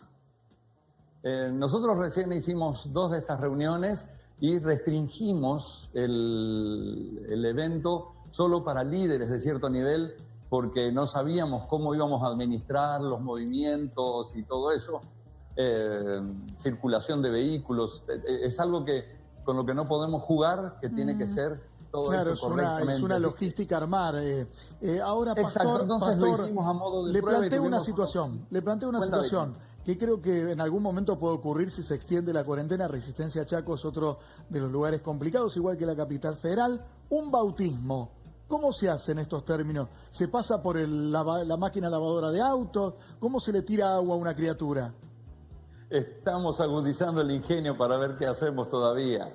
Pero no sé, se me ocurre que hasta podríamos hacer un bautismo virtual, alguien en una pileta tipo Pelo Pincho en su casa, y que nosotros oremos por ellos y algo por el estilo. Pero no hemos pensado, en realidad hasta ahora, con la esperanza de que la cuarentena no siga mucho tiempo, hemos parado los bautismos por ahora. Tenemos unas imágenes que yo no sé si usted puede compartir, si está viendo imagen en este momento, que están circulando de unos bautismos con unas pistolas de agua. No sé si las llegó a ver o si las puede ver ahora. Sí, las vi cuando las presentaron la vez pasada y ahora las estoy viendo de nuevo. Me generaron una sonrisa porque me llamó la atención la agudeza y el ingenio para encontrarle la salida a la manera de hacer el bautismo. Ahora es justo una pistola la forma en la que se puede llegar a bendecir, porque es una imagen fuerte simbólicamente, ¿no? Que un pastor de Dios tenga un arma en su mano para tirarle, y esperemos no en los ojos, un chorrito de agua a los feligreses. Más parece algo agresivo que algo espiritual o que algo religioso, ¿no? Pastor, ¿cómo podemos hacer para casarnos? Ese es un tema también. En realidad estamos recién resolviendo algunas cosas. Gente nuestra está resolviendo la parte civil y están esperando el momento para ver qué se puede hacer. Te digo, estoy llegando a pensar que hasta vamos a hacerlo por internet. Yo creo que Dios está en todo lugar, así que va a poder bendecir a las personas. Lo veo en las imágenes con una manopla enorme. ¿Me explica qué es la manopla, por favor? Queríamos saludar a la gente y nuestra manito queda muy chiquita cuando estamos a 7 metros de altura. así que decidimos hacer una mano grande que represente nuestra mano. Bien. Que fue algo... Fue una nota simpática para poder saludar a la gente. Vemos ahí unas cuerdas, ¿sí?, que son una especie de límite o de nivel para organizar las cocheras, ¿no?, que accedían a esta misa tan particular. ¿Esto lo calcularon previamente, tanto el ingreso y salida de autos, y hasta cuántos autos podrían entrar? Bueno, en este caso tuvimos 50. El lugar alberga un poquito más de 350 vehículos. Y los hemos preparado con cintas de peligro y hemos armado todo el predio. Preparamos todo el predio por la cantidad de gente que podía venir. Y la idea es que mantengan la distancia y que sepan claramente por dónde entrar. Entonces, inclusive para el desalojo del lugar se vuelve prolijo cuando bajamos cada cinta y los vehículos van saliendo para no generar desorden, ¿no? Porque era muy importante cuidar el tema de la seguridad sanitaria de las personas. Pastor Jorge Ledesma, desde Chaco le agradecemos muchísimo esta comunicación y compartir esta forma que seguramente copiarán, como usted la importó, seguramente desde otros lugares también la copiarán. Y es importante decir que Dios está en todas partes, así que a cuidarse mucho. Gracias a ustedes, y la verdad que creo que la iglesia y las cosas del Señor son esenciales. La gente no solamente come y no solamente retira dinero, también tiene algo por dentro que se está marchitando, sino tienen un poco de acceso a lo espiritual, un poco a su fe, digamos, ¿no? Así que queremos seguir brindando ese servicio y por eso nos pusimos a inventar cosas. Bien, un abrazo, pastor, y recordar que Dios está en todas partes, así que también desde casa cada quien puede rezar. Un gran abrazo. Volvemos de Chaco y vamos a hablar un poco de esta manifestación que nos tomó de sorpresa, no porque estaba convocada, pero sí los argumentos, ¿no?, en relación a si hay tan pocas camas ocupadas, ¿por qué no liberar toda la actividad? Y muchas personas, insisto, esto es tal vez un error de malinformar o mal expresarnos de nuestro lado, que el barbijo no es un escudo protector. El barbijo hay que sumarlo a la distancia social. Es más, sin barbijo y a 5 metros, el virus no vuela por el aire, no es un torpedo, no es una nave espacial. Así es, y está en línea Rodrigo Quiroga, investigador del CONICET, porque él tiene también una estadística armada, viene investigando, y no es tan simple como que podemos salir todos, porque hoy tenemos una capacidad hospitalaria importante. Muchísimas gracias, Rodrigo, por recibirnos. ¿Cómo están? Un gusto hablar con ustedes. Bueno, si salimos todos, como recién nos planteábamos, ¿qué pasará? Bueno, básicamente vamos a saturar el sistema de salud extremadamente rápido. De hecho, justamente lo que yo hice fue realizar una serie de proyecciones exponenciales de la cantidad de contagiados que tiene hoy la Ciudad Autónoma de Buenos Aires, y realizando un cálculo puedo estimar cómo se van acumulando, si irían acumulando la cantidad de pacientes en las camas de terapias intensivas, y justamente lo que veo es que aún manteniendo la cuarentena tal cual está hoy y manteniendo la velocidad de transmisión del virus que tenemos hoy, saturaríamos las camas de terapia intensiva entre fines de junio y mediados de julio. Es decir, no solamente no podemos salir y todos como si no sucediera nada, sino que justamente tenemos que cuidarnos mucho más de lo que lo venimos haciendo, porque si no vamos a saturar el sistema de salud de la Ciudad Autónoma de Buenos Aires muy rápidamente. ¿Cómo, en cuanto a la cantidad de casos y cómo viene la progresión de la enfermedad en la Argentina y en el AMBA en particular, que concentra el 95% de los casos en la Argentina, cómo está el crecimiento? ¿Ya llegamos al pico? No, a mí me gusta decir que si elegimos nosotros, si nosotros quisiéramos, el pico podría ser hoy. Digamos, los picos se producen cuando la velocidad de contagio comienza a disminuir. Lo mejor que podríamos hacer es producir un pico hoy y que los casos comiencen a disminuir hoy, y eso lo veríamos reflejado en las estadísticas de acá a unos 10 días, ¿no? Lo que yo planteo es que debemos cuidarnos mucho más que antes, particularmente en el AMBA, debemos cuidarnos mucho más que antes, quedarnos en casa, en lo posible no salir lo menos posible, utilizar barbijo, respetar la distancia mínima, cubrirnos la nariz con el barbijo, no estar tocando el barbijo. Todas las cosas que ya se han dicho son claves y las tenemos que reforzar más que nunca. Estamos en un momento donde la gente se está relajando, piensa que ya no pasa nada, está cansada de la cuarentena, pero al mismo tiempo, hoy la Ciudad Autónoma de Buenos Aires tiene alrededor de 400 casos por día y un tiempo de duplicación de los casos, es decir, cada cuántos días se duplican los casos, aproximadamente de 11 días. Hace Rodrigo, 30 días, sí. Chile tenía 475 casos diarios y un tiempo de duplicación de 13 días. Hoy tiene 4.000 casos diarios, 50 muertes por día y tiene su sistema de salud absolutamente colapsado.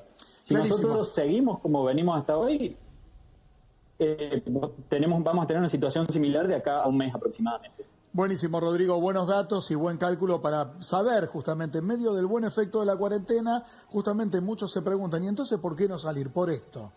Por esto, se pronostica, si seguimos como hasta hoy, colapso del sistema sanitario hacia a fines del mes de junio. Ojalá no suceda realmente de corazón. Ojalá volvamos a cuidarnos, no bajemos la guardia en esto, que no nos relajemos y que no suceda. Esperamos que no suceda. Le agradecemos muchísimo a Rodrigo Quiroga. Ahí está. Y nosotros los invitamos a volver mañana con nosotros a las 5 de la tarde porque ahora llega ella, Susana. La reina del canal, Susana Rocasalvo, los dejamos con ella y con Daniel Gómez Rinaldi. Le agradecemos a Sole Gori que estuvo con nosotros de Anti-Fake News y a Agustina Díaz, por supuesto, desde el móvil. ¿Es así? ¿Es Anti-Fake News?